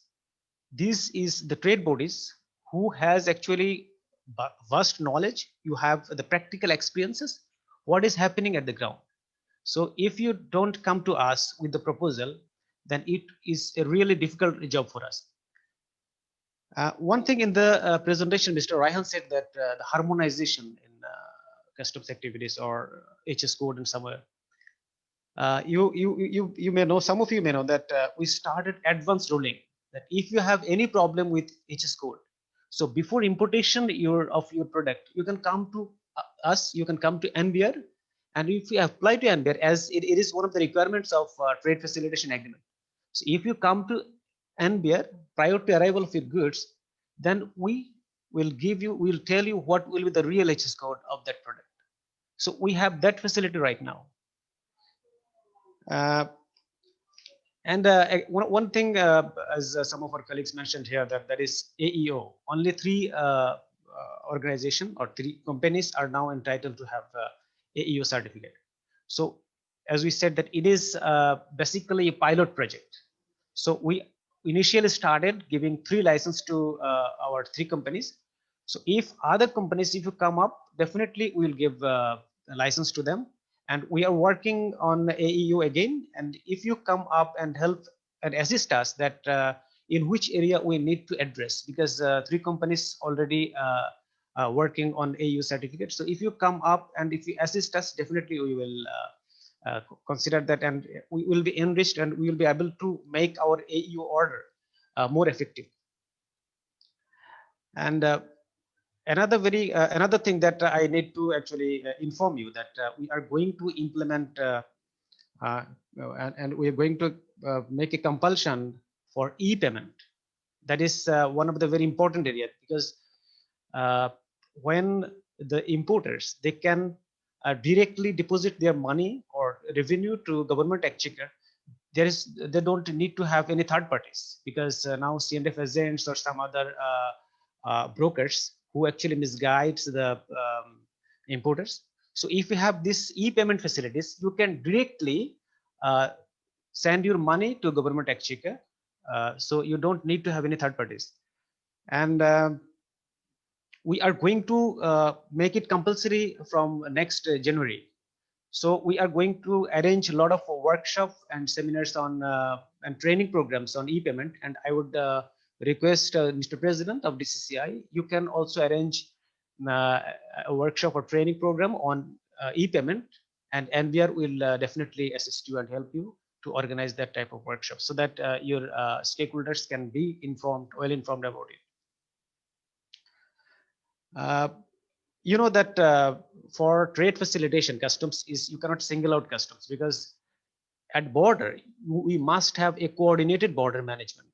World Customs Organization is also working on this area, because if we don't have coordination among our other agencies, then it's very difficult for customs, and trade will not be facilitated, and rather there will be a lot of problems.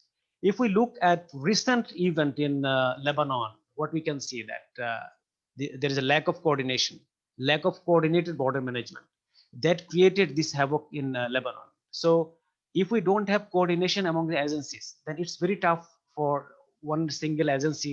If we try our best to facilitate trade, but if our other agencies are not coming up or not coordinated, then trade facilitation will be very difficult for us.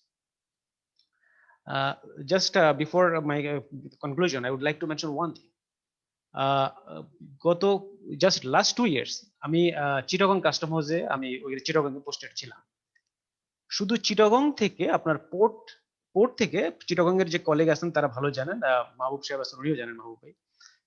Port connecting road আছে একটা, এই port connecting রোডটা আমি last 2 years আমি দেখতেছি যে এটা কাজ হচ্ছে। আমি চিটাগং থেকে 2 বছর পরে ব্যাক করে ঢাকা চলে এসেছি।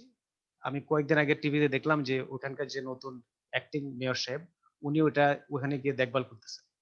যে একটা পোর্ট কানেক্টিং কয়েক কিলোমিটার রাস্তা হতে যদি এত সময় লাগে, তাহলে ট্রেড ফ্যাসিলিটেশন যে কি হবে সেটি সহজেই অনুমেয়। কারণ আমরা কাস্টমস হয়তো কোনো শুল্কায়ন করে পণ্যটা খালাস দিয়ে দিলাম, কিন্তু যদি আপনার ইনফ্রাস্ট্রাকচার ঠিকভাবে ডেভেলপ না হয়, এখন তাহলে সেই পণ্য ট্রাকের যে কনজেশন যদি লেগে থাকে, তাহলে তো ট্রেড ফ্যাসিলিটেশন তো খুবই এটা আকাশ কুসুম ব্যাপার।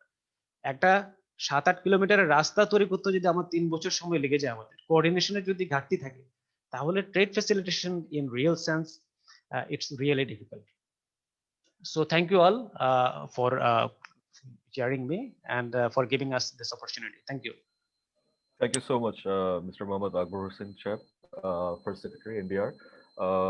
আপনি rightly have pointed out যে ট্রেড ফ্যাসিলিটেশন বা যে পোর্টে যে লিংক যে রোডটা যেটা আছে, এটা যে যা অবস্থা, বাস্তবতা হলো যে আমরা অনেক কিছু বলি, কিন্তু এখানে যেহেতু এখানে অনেকগুলো agencies are always involved, so coordination সবসময় আমরা দেখি যে কোঅর্ডিনেশনটা like lack of coordination is the main issue.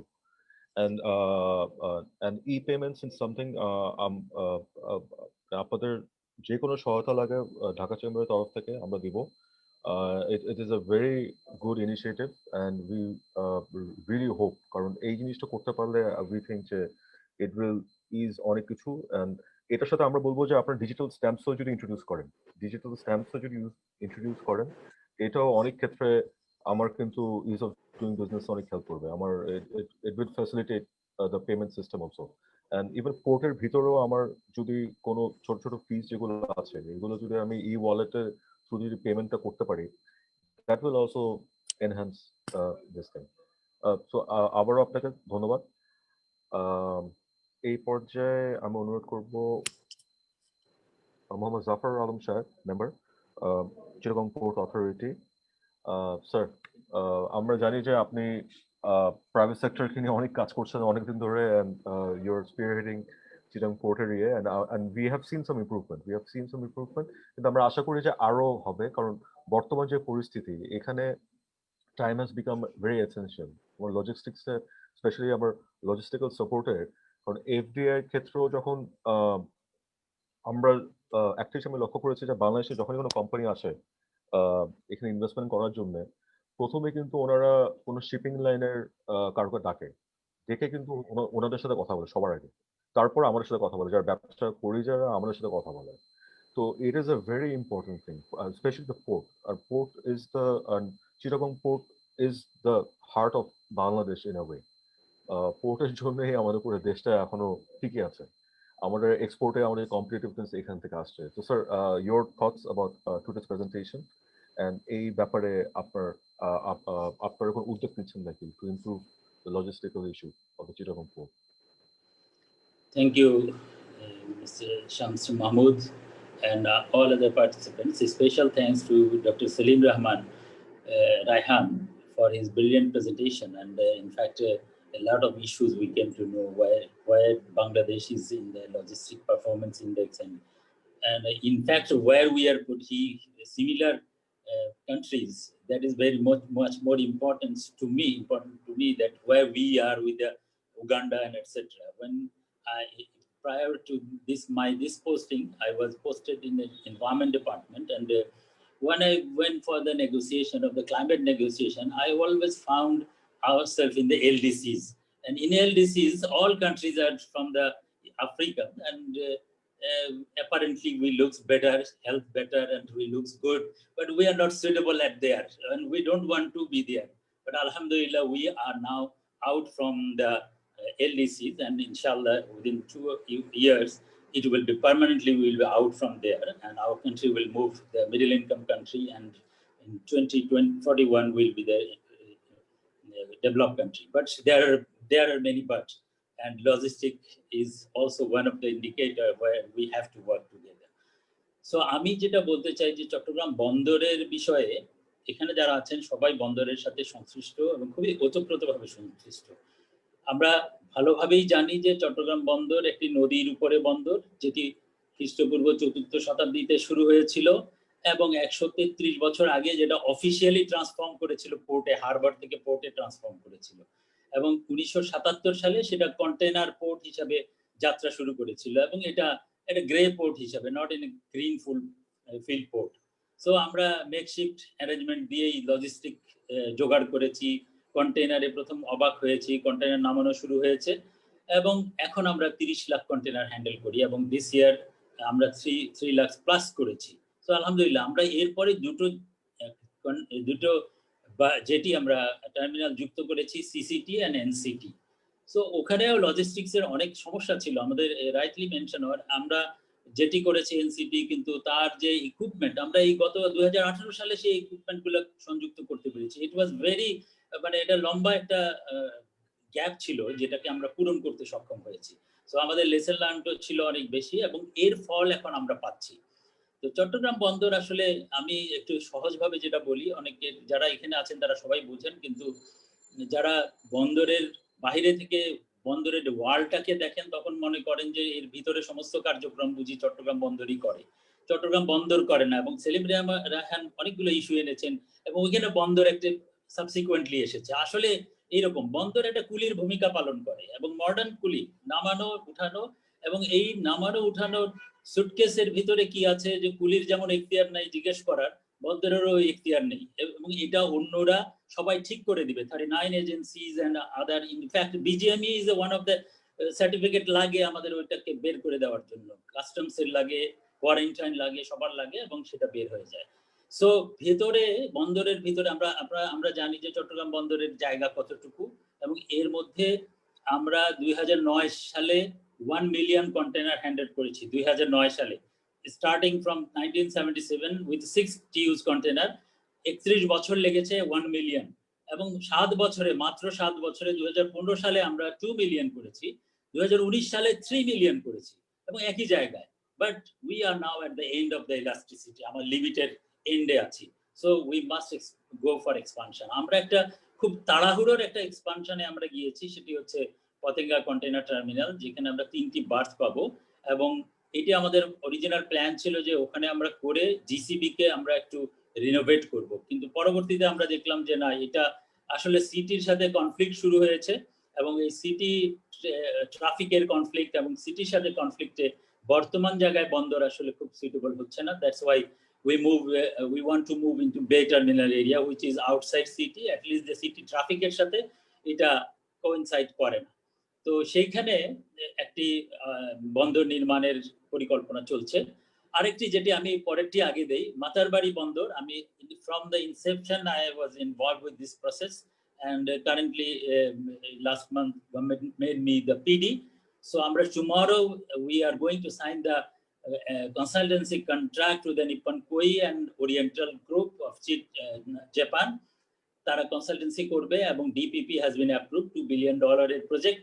ওখানে 18 মিটার ড্রাফটের জাহাজ আসবে, এবং 18 মিটার ড্রাফটে 8 থেকে 10,000 কন্টেনার নিয়ে জাহাজ আসবে, এবং ইনশাআল্লাহ 2024 সালের মধ্যে আমরা এই জাহাজ ভিড়াতে পারবো। তবে জাহাজ আসার প্রক্রিয়া আমরা এই বছরই শুরু হবে, সেটি হবে কয়লার জাহাজ, কয়লা জেটির জাহাজ, সেখানে কয়লা জেটিও হচ্ছে, এবং অন্যান্য ইকুইপমেন্ট যে পাওয়ার প্ল্যান্টের সেগুলো আসবে। তার মানে জেটিটা আমরা অপারেশন শুরু করে দিচ্ছি কোল বেসড এর জন্য এখনই, আর আমাদের জেটিটা নির্মাণ কাজ শুরু হবে এবং শেষ হবে 2024-এ, এবং 25-এ ফুললি অপারেশনাল হবে উইথ দ্য রোড কানেক্টিভিটিতে একটু সময় লাগবে আমাদের। আমরা 4 লেন চকরিয়ার সাথে একটা রোড কানেক্টিভিটি রাখছি। সো এখানে বড় জাহাজ যেটি আসবে সেটি আমাদের কানেক্টিভিটি এখানে 3, এবং রেলওয়ে এখানে তার ফিজিবিলিটি স্টাডি করছে, রেলওয়ের কানেক্টিভিটি, ব্রড গেজ কানেক্টিভিটি থাকবে, এবং ডাবল ডেকার ব্লক ট্রেনের মাধ্যমে ঢাকার সাথে যোগাযোগ হবে। It will be 60 kilometre from Chittagong, তার মানে 60 কিলোমিটার অ্যাড হবে আরো, এরকম একটা অবস্থা। আর রিভারাইন রুটে কানেক্টিভিটি তো থাকবেই। তো আমি একটি বিষয় এখানে উল্লেখ করতে চাই, যেটি হচ্ছে যে আমাদের যদি 8,000 কন্টেনার নিয়ে জাহাজ আসে, it depends upon the businessman. আমার মনে হয় যে তখন এটা শর্টেস্ট, কুইকেস্ট এবং খুব ব্যয় সাশ্রয়ী একটি পথ হবে, যার ফলে এটা ব্যবসায়ীরা এই পথটি গ্রহণ করবেন। আমাদের তখন যে বড় ভেসেলগুলো আসবে, তখন মাতারবাড়ি থেকে পায়রা অথবা মোংলা এবং চট্টগ্রাম বন্দরে ফিডার ভেসেল চলবে। ইট কুড বি, এরকম হতে পারে, not from Singapore or other area. So আমাদের ফিজিবিলিটিতে এরকম একটা সম্ভাবনা ছিল। সো এটা আমাদেরকে, আর যখন আমার রোড রেলওয়ে কানেক্টিভিটি হয়ে যাবে, তখন আমরা 3R কানেক্টিভিটি আমাদের এস্টাবলিশ হয়ে যাবে। সো এইটা আমাদের বাংলাদেশের অর্থনীতিকে অন্য জায়গায় নিয়ে যাবে।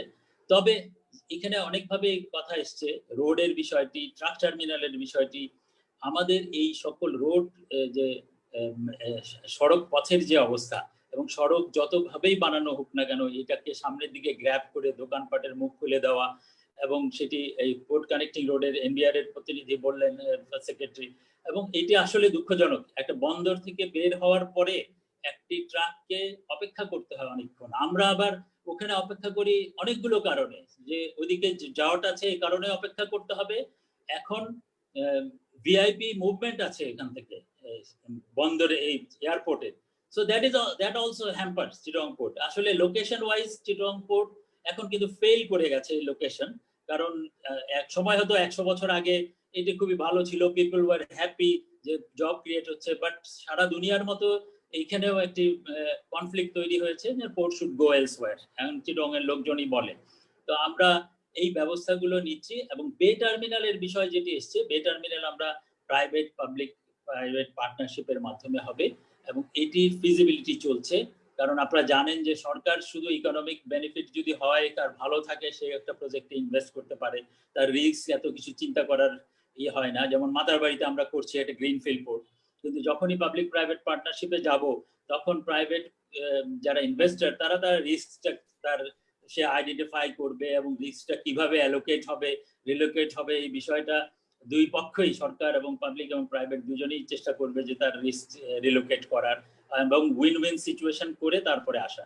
So we are at the end of the transaction adviser নিয়োগের জন্য, যারা যেহেতু পিপিপিতে আমরা এত অভ্যস্ত না এখনো, তো আমরা ট্রানজেকশন অ্যাডভাইজার নিয়োগের প্রক্রিয়ার শেষের দিকে আছি, ফিজিবিলিটি শেষের দিকে আছি। Then will make a negotiation, that is concession এগ্রিমেন্টের এসে যাব, এরপরে তারা কাজ শুরু করবে। সাইড বাই সাইড আমরা কিছু জমি ওখানে পেয়েছি, সেখানে আমরা একটা ডেলিভারি ইয়ার্ড, আমরা আউটসাইড পোর্ট ডেলিভারি ইয়ার্ড, কারণ আমরা চট্টগ্রাম বন্দর তো তার স্যাচুরেশন লেভেলে পৌঁছাচ্ছে, আমরা যদি ডেলিভারি, চট্টগ্রাম পোর্ট হচ্ছে বিশ্বে ইউনিক পোর্ট যেখানে delivery is done inside the port, কোথাও হয় না। এবং ডেলিভারি শুধু না, ফিজিক্যাল ভেরিফিকেশন থেকে শুরু করে কাস্টমস চেকিং অ্যান্ড তারপরে হচ্ছে scanning, everything done inside the port. So this is not the port business, but আমরা অ্যাকোমোডেট করছি কাস্টমসের সাথে। সো যখন নতুন পোর্ট গুলো আসবে, তখন এই জিনিসগুলো সমস্ত কিছু সেগ্রিগেটেড থাকবে, আমাদের পারফরমেন্স আরো ভালো হবে। তো ইনশাল্লাহ বাংলাদেশের যে ফিগারগুলো সেলিম রায়হান সাহেব দেখালেন, এটা খুব হতাশার মতো কিছু কিছু জায়গায় ধাক্কা খেলেও, কিন্তু আবার জাহিদ সত্তারের কথায় আমি খুবই হোপফুল হয়েছি যে আসলে আমরা আমাদের অনেকেই এক্সপোর্টাররা দে আর ডুইং ভেরি গুড এবং তারা কম্পিটিটিভ এখনো হয়ে উঠছে। এবং আমাদের যারা পাবলিক সেক্টরে আমরা চাকরি করি, আমাদের উদ্দেশ্যই হবে যে সরকারের লজিস্টিক্স পারফরমেন্সকে আরো উন্নত করা। এবং আমি একটা বিষয় বলেই শেষ করব, ইজ অফ ডুইং বিজনেসে গতবার যে তথ্যটা ওয়ার্ল্ড ব্যাংক দিয়েছিল, সেই তথ্য কিভাবে সংগ্রহ করেছে এটা আমাদের বোধগম্য নয়। আমরা 2-3 মাস আগে তাদের সাথে বসেছি, আমাদের টার্মিনাল অপারেটিং সিস্টেম থেকে তাদেরকে তথ্যগুলো দিয়েছি, আমরা সমস্ত কিছু দিয়ে দেখেছি এবং দে আর কনভিন্স। এবং আমাদের ইজ অফ ডুইং বিজনেসে আমাদের অবস্থান কিন্তু অবশ্যই উপরের দিকে যাবে। There might be a politics to আমাদেরকে পেছনের দিকে ফেলার, এবং আমরা সবাই এগ্রি করতে পারি, আমরা দেখেছিও, উই আর কনভিন্স যে আমাদের এইরকম ইজ অফ ডুইং বিজনেস হওয়ার কথা না, আমরা ওর চেয়ে বেটার করবো।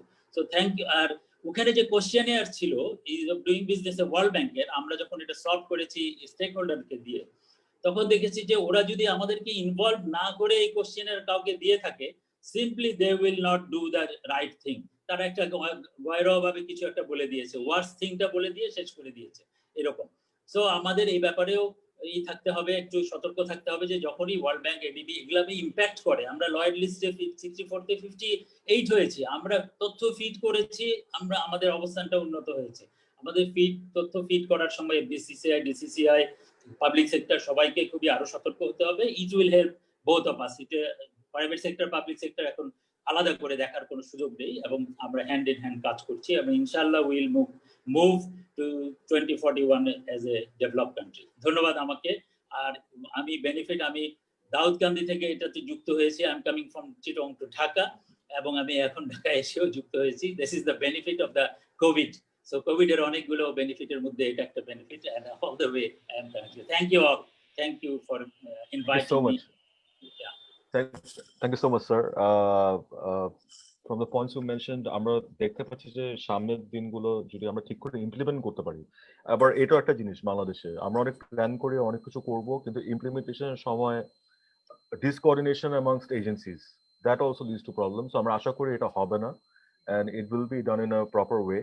And আপনি লাস্টে যে কথাটা বললেন ওয়ার্ল্ড ব্যাংকের ইজ অফ ডুইং বিজনেস, আমি আপনার সাথে একমত। আমরাও ঢাকা চেম্বার থেকে একটা করেছি যে, কারণ এই ranking does not reflect the ground reality, এই ওয়ার্ল্ড ব্যাংকের যে কারণ যদি এটাই যদি বাস্তব হতো, তাহলে আমরা আমাদের ইকোনমি গ্রোথটা হতো না, এক নম্বর। আর 2 নম্বর হলো যে Zimbabwe, as far as I'm concerned, as far as I recall, West Bank, Gaza is 117, and Zimbabwe is 140th. So we all know Zimbabwe economic ki obostha and West Bank ki obostha. So I think we should have our own homegrown at the index to rate the agencies who are involved, who are the actors of trade for logistics issues also, we should rate the business community, the private sector should have a rating system. যে কোন agency কিভাবে perform করছে ওইটার উপর আমাদের home grown একটা ইয়ে থাকা উচিত instead of relying so much on the World Bank assessment. Once again, Zafar Shah, thank you so much. এই পর্যায়ে আমি ওপেন ডিসকাশন শুরু করছি। আমি প্রথমেই রিকোয়েস্ট করবো যেমন আবুল কাসেম খান সাহেব, Chairman BUILD, former President, Dhaka Chamber of Commerce and Industry. Sir, we know that BUILD works a lot on this issue, logistics trade near. So your thoughts on today's presentation and your comments on the subject. Thank you, Mr. President. শুনতে পাচ্ছেন আমাকে? জি, শুনতে পাচ্ছি। Logistic খুবই important একটা subject, no doubt. Doctor Selim রায়হানের presentation অনেক কিছু উঠে এসেছে। আমি I missed the presentation, but Dhaka Chamber sent me the presentation, so I went through the whole presentation. Obviously, Selim Raihan's presentations are very informative and very interesting look at. So thank you, Mr. Raihan, for an excellent presentation. Presentation আমরা সবাই জানি যে ranking এ বাংলাদেশ অনেক বছর ধরে আপনার পিছিয়ে আছে, এবং লজিস্টিক ইনফ্রাস্ট্রাকচার যদি বলি এটার মধ্যে আপনার আইসিডি, ওয়্যারহাউজিং, পোর্ট সবকিছুই চলে আসে। আমি বিল্ডের ব্যাপারটাতে পরে আসবো, আমি জাস্ট একটু হাইলাইট করতে চাই। এখানে একটা জিনিস উঠে এসেছে যেটা আমি মনে করি যে খুবই রেলেভেন্ট। এই লজিস্টিক্সের কোনো ওনারশিপ নাই, because it's segmented into different ministries, but nobody takes a ownership role in the logistics side. I mean, warehousing bolen, ports bolen, road bolen is part of logistics. So এখানে একটা কোঅর্ডিনেশনের অভাব যেটা আমরা বারবার বলে এসেছি, এখানেও আমাদের চিটাগং চেম্বারের প্রেসিডেন্ট একই কথাই বলেছেন। সো এটার একটা আমার মনে হয় একটা কম্প্রিহেন্সিভ লজিস্টিক পলিসি ওন করতে হবে under one ministry, or one ministry should be the lead ministry taking into all the logistic issues. So এখানে ঢাকা চেম্বারে আমি যখন ছিলাম আমাদের একটা প্রপোজাল ছিল that bureaucracy বাড়ানোটা ঠিক না, but অনেক সময় ministry plays a very important catalyst in creating the environment. So এখানে logistic ministry or a sub ministry under the planning or the commerce ministry should be created, so that you bring all the stakeholders of this service levels into one ministry, and we can go as private sector to complain or to reform the processes. So ekhane amar mone ekta comprehensive logistic policy and a coordinated effort, and also if a creation of a subdivision under a ministry or a new ministry can be created. Ekhane ami duita specific proposal barbar jeta আমরা বলছি, একটা হচ্ছে declaring logistic as a thrust sector. Logistic is not declared as a thrust sector. So এটা একটা policy I think framework করতে হবে যেখানে আমরা লজিস্টিককে থ্রাস্ট সেক্টরে নিয়ে আসি, এবং লজিস্টিকে যারা ব্যবসা করছেন বা যারা এটার সার্ভিস নিচ্ছেন ওনারা কোনো যাতে ওনারা বেনিফিটেড হয়।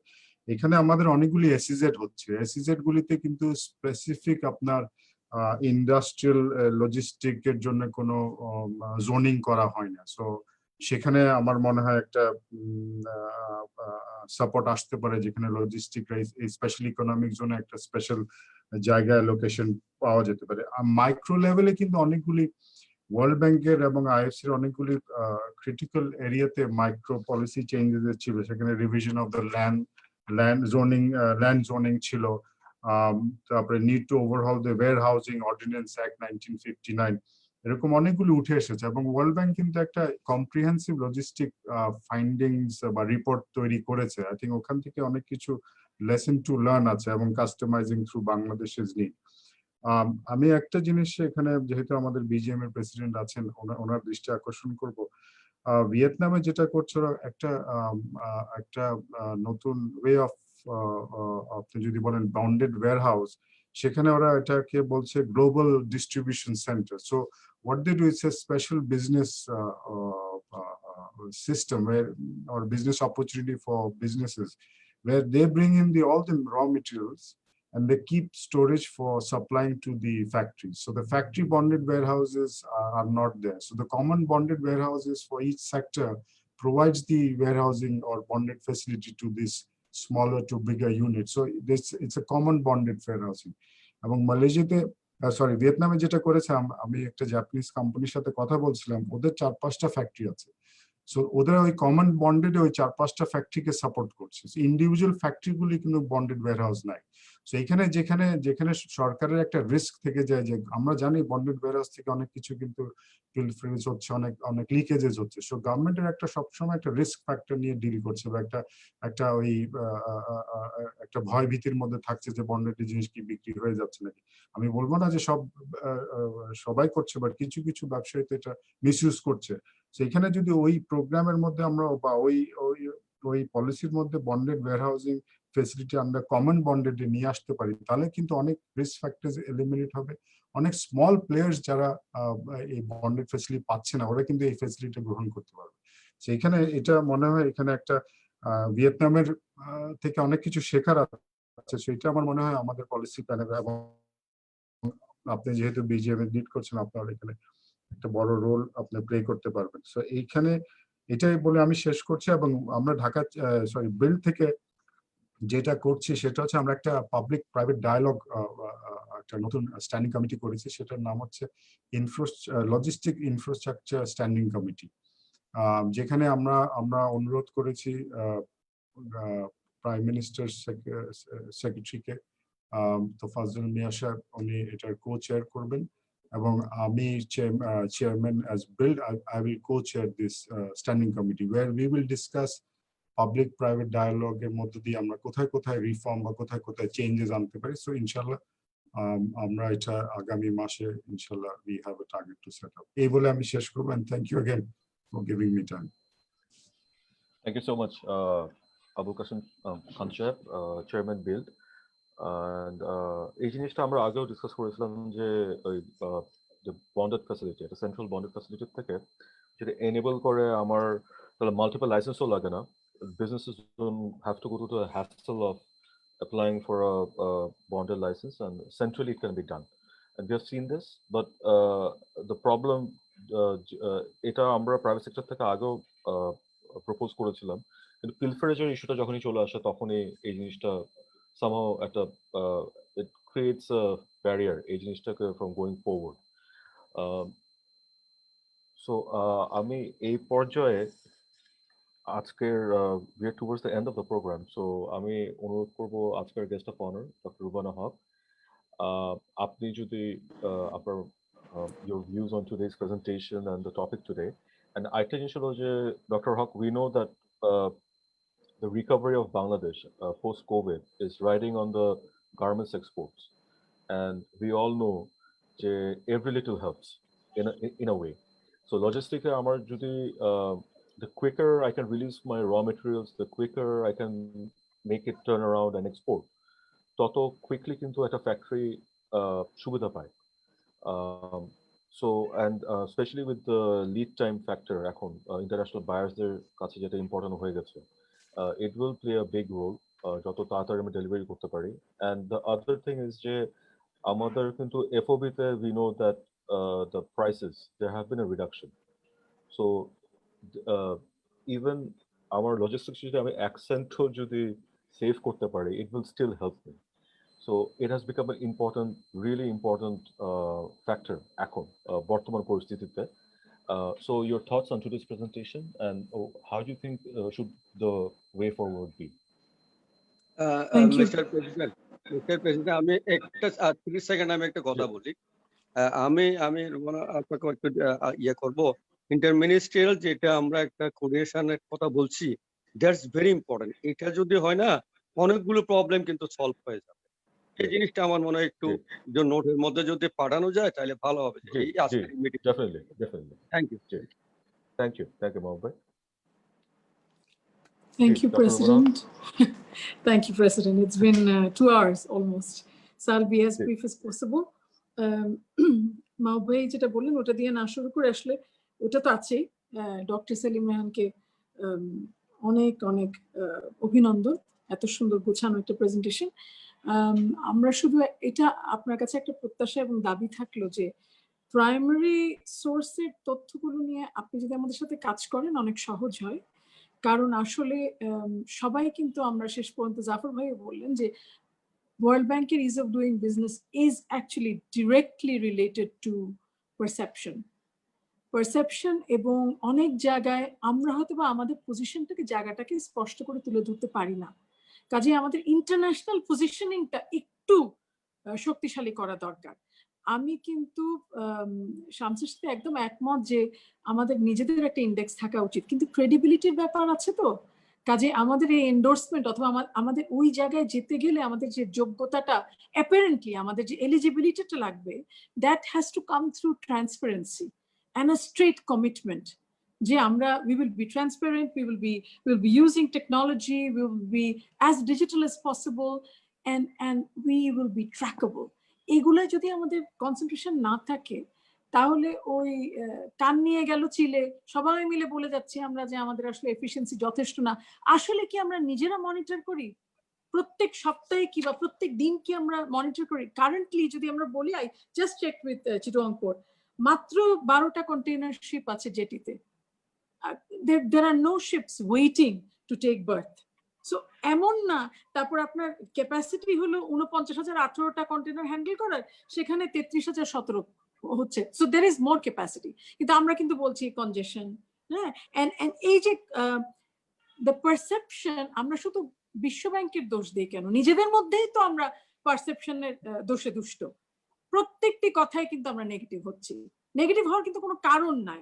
অ্যাবসলিউটলি কারেক্ট, ডক্টর রায়হান খুব সুন্দর বলেছেন যে এলপিআই স্কোর আর লো পার ক্যাপিটা বলেন, অথবা এলপিআই স্কোরের সাথে আপনার lower FDI GDP ratio, everything is related. That's absolutely correct.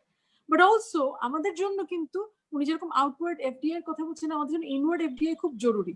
কাজে এটা যদি ঠিক করতে হয়, মানুষ যদি আনতে হয়, যদি বিনিয়োগকারীকে আনতে হয়, তাহলে আমাদের অত আকর্ষণীয় হওয়ার জন্য কি কি করতে হবে, এই ইন্টারন্যাশনাল রিকোয়ারমেন্টটা ফুলফিল করতে হবে। এই জায়গাটায় আমাদের প্রপার অ্যাম্বাসেডরশিপ দরকার।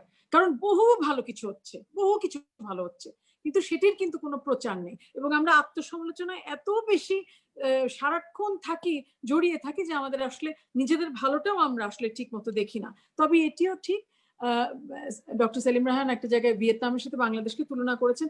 এই জায়গাগুলো আমাদের ওয়েক আপ কল দরকার। যেরকম ভিয়েতনাম 2016তেও কিন্তু ওদের পয়েন্টে কিন্তু they were probably at a 2.87 out of 5. Now they're at a 3.27. লিপটা কিন্তু অনেক বড়। আর এদিকে আমাদের কিন্তু ওই যে আমরা 2.60 ছিলাম, সেখান থেকে এখন আবার হয়তো একটু ভালো হচ্ছে, এর বাইরে না। কাজে আমাদের হি ভেরি রাইটলি পয়েন্টেড আউট যে it's been flat for us. Flat কেন হয়েছে? সেটা হলো কাজ কিন্তু হচ্ছে, কিন্তু কাজটাকে গুছিয়ে বলার মতো সেই মুখপাত্রটি নেই, অথবা মাহবুব ভাই খুব রাইটলি বলেছেন ইন্টার মিনিস্টারিয়াল যে কোঅর্ডিনেশন, এটি নেই বলে আসলে এক মন্ত্রণালয় আরেক মন্ত্রণালয়ের কথা হয়তোবা অত যোগাযোগ নেই বলে গুছিয়ে বলছেন না। একসাথে আন্তঃমন্ত্রণালয় সভা এবং একই সাথে কমিটি করা খুব জরুরি। এবং সেখানে জাফর ভাই একটা কথা বলেছেন যে খুব সুন্দর করে বলেছেন যে এটা it's not a question of just the government, it's a question of private sector being involved as well. We are all on the same platform. It's a matter of দেশের কথা যদি সবাই আমরা একসাথে না হই তাহলে মুশকিল আসলে। সো লেটস কতগুলো জিনিসে মাস্টার খুব সুন্দর গুছিয়ে বলেছেন ইজ অফ ডুইং বিজনেসে। সত্যি কথা, আসলে আমাদের কিন্তু ভিয়েতনাম, ইটস ট্রু যে কস্ট টু এক্সপোর্টে ভিয়েতনামে যেখানে লাগে $290, আমাদের লাগে $408। আমাদের কস্ট টু ইম্পোর্টে ভিয়েতনামে লাগে $373, আমাদের লাগে $900। বর্ডার কমপ্লায়েন্সে আওয়ারে আমরা 168 ঘন্টা লাগাই, ভিয়েতনাম লাগায় 55 ঘন্টা। এগুলো কিন্তু আমাদের মনে রাখতে হবে। একই সাথে এটাও মনে রাখতে হবে যে আমাদের আসলে ইন্টার রিজনাল ট্রেড আমরা বারবার বলি, কিন্তু মাহবুব ভাইও পেট্রোপোলের কথা তুলেছেন, ইন্ডিয়ার সাথে কথা তুলেছেন। পেট্রোপোল আমাদের এত ইম্পর্টেন্ট আমাদের জন্য। আমাদের এই রিসেন্টলি ট্রেন সার্ভিসেস শুরু হলো, তো ওই আপনার কন্টেইনার কর্পোরেশন অফ ইন্ডিয়া একটা আমাদেরকে they're giving us a sort of a brief presentation so that the container railway service যেটা শুরু হয়েছে সেটা নিয়ে এই আগামী পরশু। তো সেখানে ডিসিসিআই প্রেসিডেন্ট, আপনাকে আমি আমন্ত্রণ জানাই ওটা আমাদের সাথে যুক্ত থাকার জন্য, যাতে করে আপনি ওখান থেকে কিছু যারা রেলেভেন্ট চান, আমরা খুব খুশি ওইটা থাকলে, because we need to also expedite that. So পোর্টটা needs to be better control. কয়েকদিন আগে, 1 মাস আগে বোধহয় 3 দিনের জন্য হঠাৎ পেট্রোপোল বন্ধ হয়ে গেল, বর্ডার বন্ধ হয়ে গেল। কেন? কারণ বেনাপোল বন্ধ, কারণ ওরা ওইখান থেকে এক্সপোর্ট করতে দেবে না বাংলাদেশে, আর বাংলাদেশে এদিকে আমরা ইম্পোর্ট করবো না, আর বাংলাদেশে আমরা সব ট্রাক নিয়ে বসে আছি। 3 দিন লেগেছে জাস্ট সলিউশনটা আসতে। তো এগুলা কিন্তু আমাদের মনে রাখতে হবে যে আসলে সাউথ ইস্ট এশিয়া অনেক এগিয়ে গেছে। মালয়েশিয়া থাইল্যান্ড বর্ডার এক্সেলেন্ট, কেন এত ভালো ওরা? তো আমাদের এই যে ফ্রাস্ট্রেশন গুলা যাতে না থাকে, so that we can actually reduce our frustration, reduce wastage, have more simplified procedures, and of course increase security and reduce risk. That's there. But let us also understand our connectivity with ASEAN. Why can't Bangladesh become ASEAN +1? ASEAN kintu is going to become the 4th largest economy by 2030. তো আমাকে বোঝান যে 10টা দেশ মিলে সারা বিশ্ব থেকে $8 billion খালি অ্যাপারেল ইম্পোর্ট করে, বাংলাদেশ করে শুধুমাত্র এক্সপোর্ট $314 মিলিয়ন বোধহয়। কত বড় একটা ফাঁক রয়ে গেছে। এই জায়গাটায় আমরা কি করতে পারি?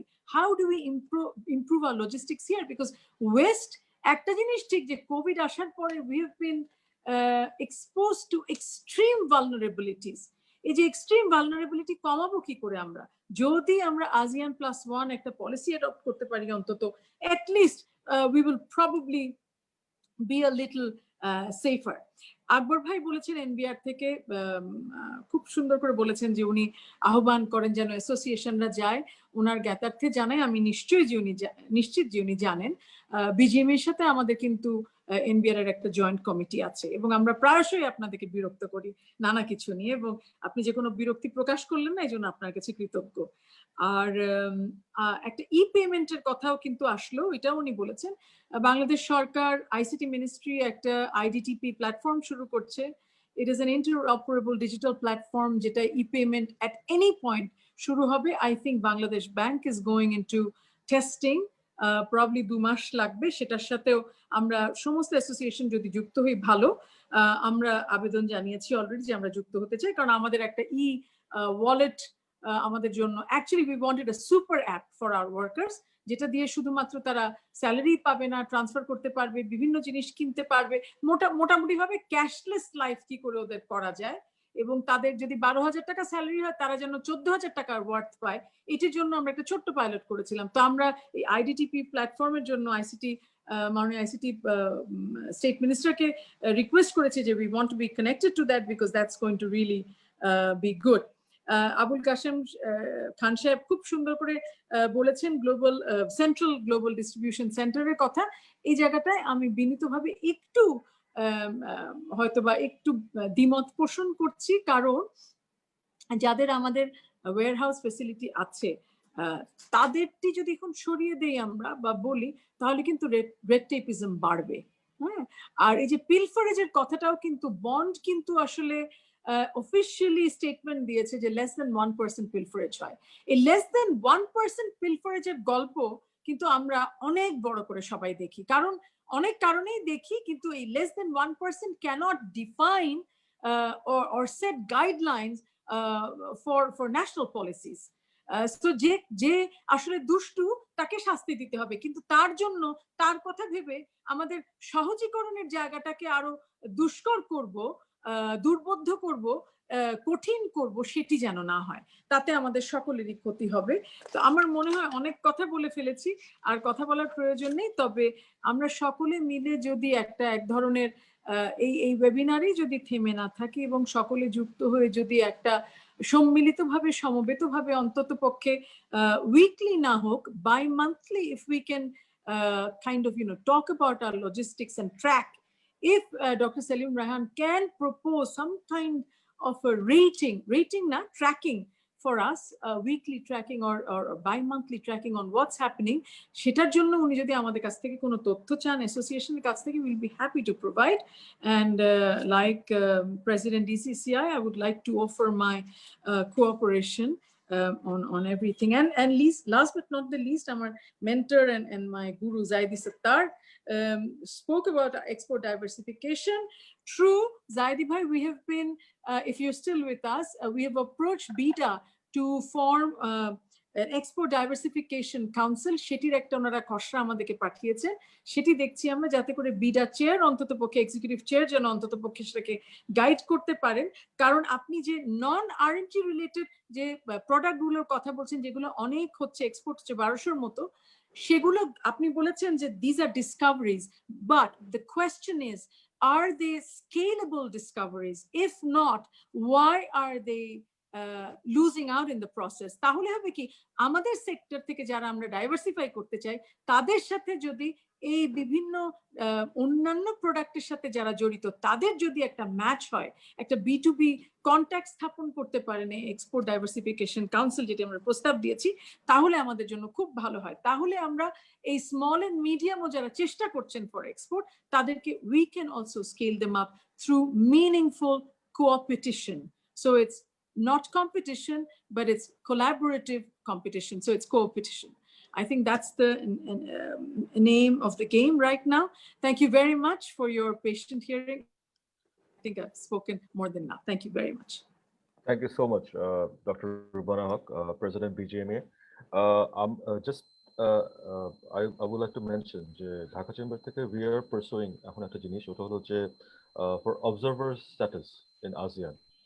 So ETA, we have raised this point, but we think that is the next destination, and ETA will enable us.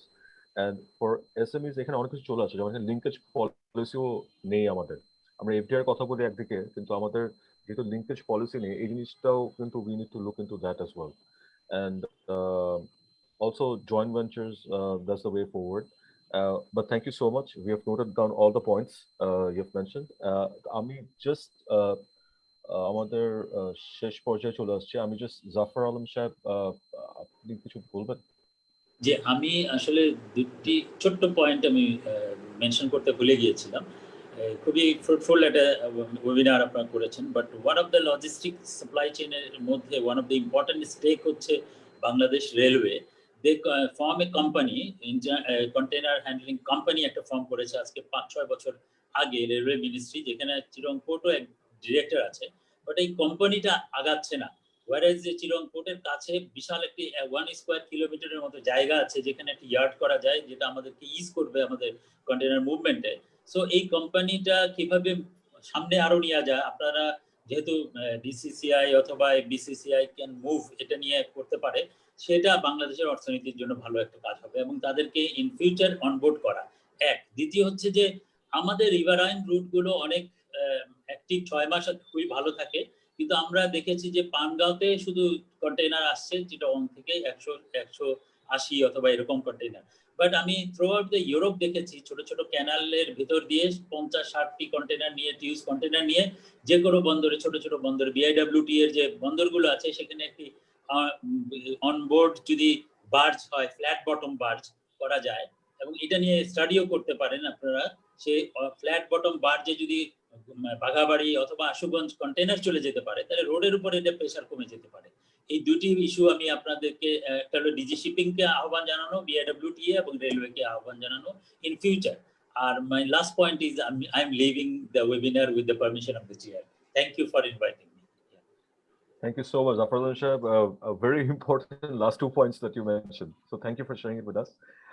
We are towards the end of the program, so I would request our Senior Vice President, BCCI, Mr. N.K. Mobin, FCA. Sir, if you can give the vote of thanks, please. Thank you very much, Mr. President. Assalamu alaikum and good afternoon. Firstly, I'd like to extend my heartfelt thanks to Honorable State Minister of Shipping, Mr. Khalid Mahmood Chaudhry, MP, who actually couldn't join this webinar due to he's affected by the COVID. We pray for his early recovery. We also like to thankful to BGME President Dr. Rubana Haq for her enlightening presence as special guest.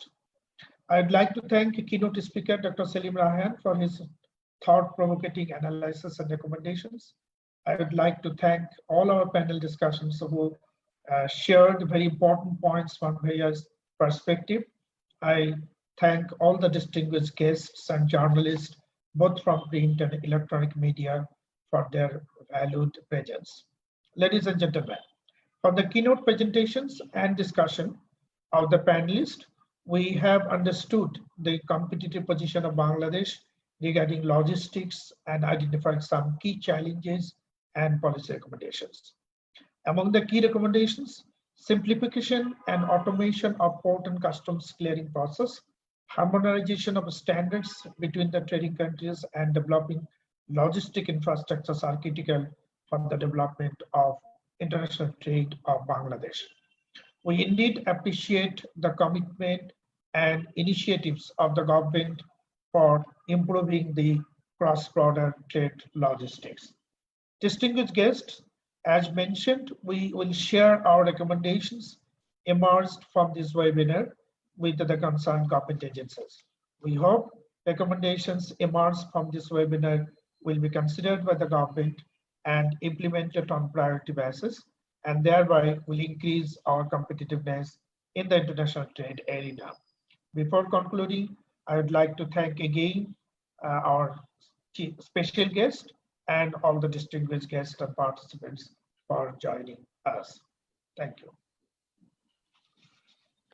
Thank you, everyone. So we can close now, but before we finish, Dr. Salim Rehan, thank you so much again. Wonderful presentation, and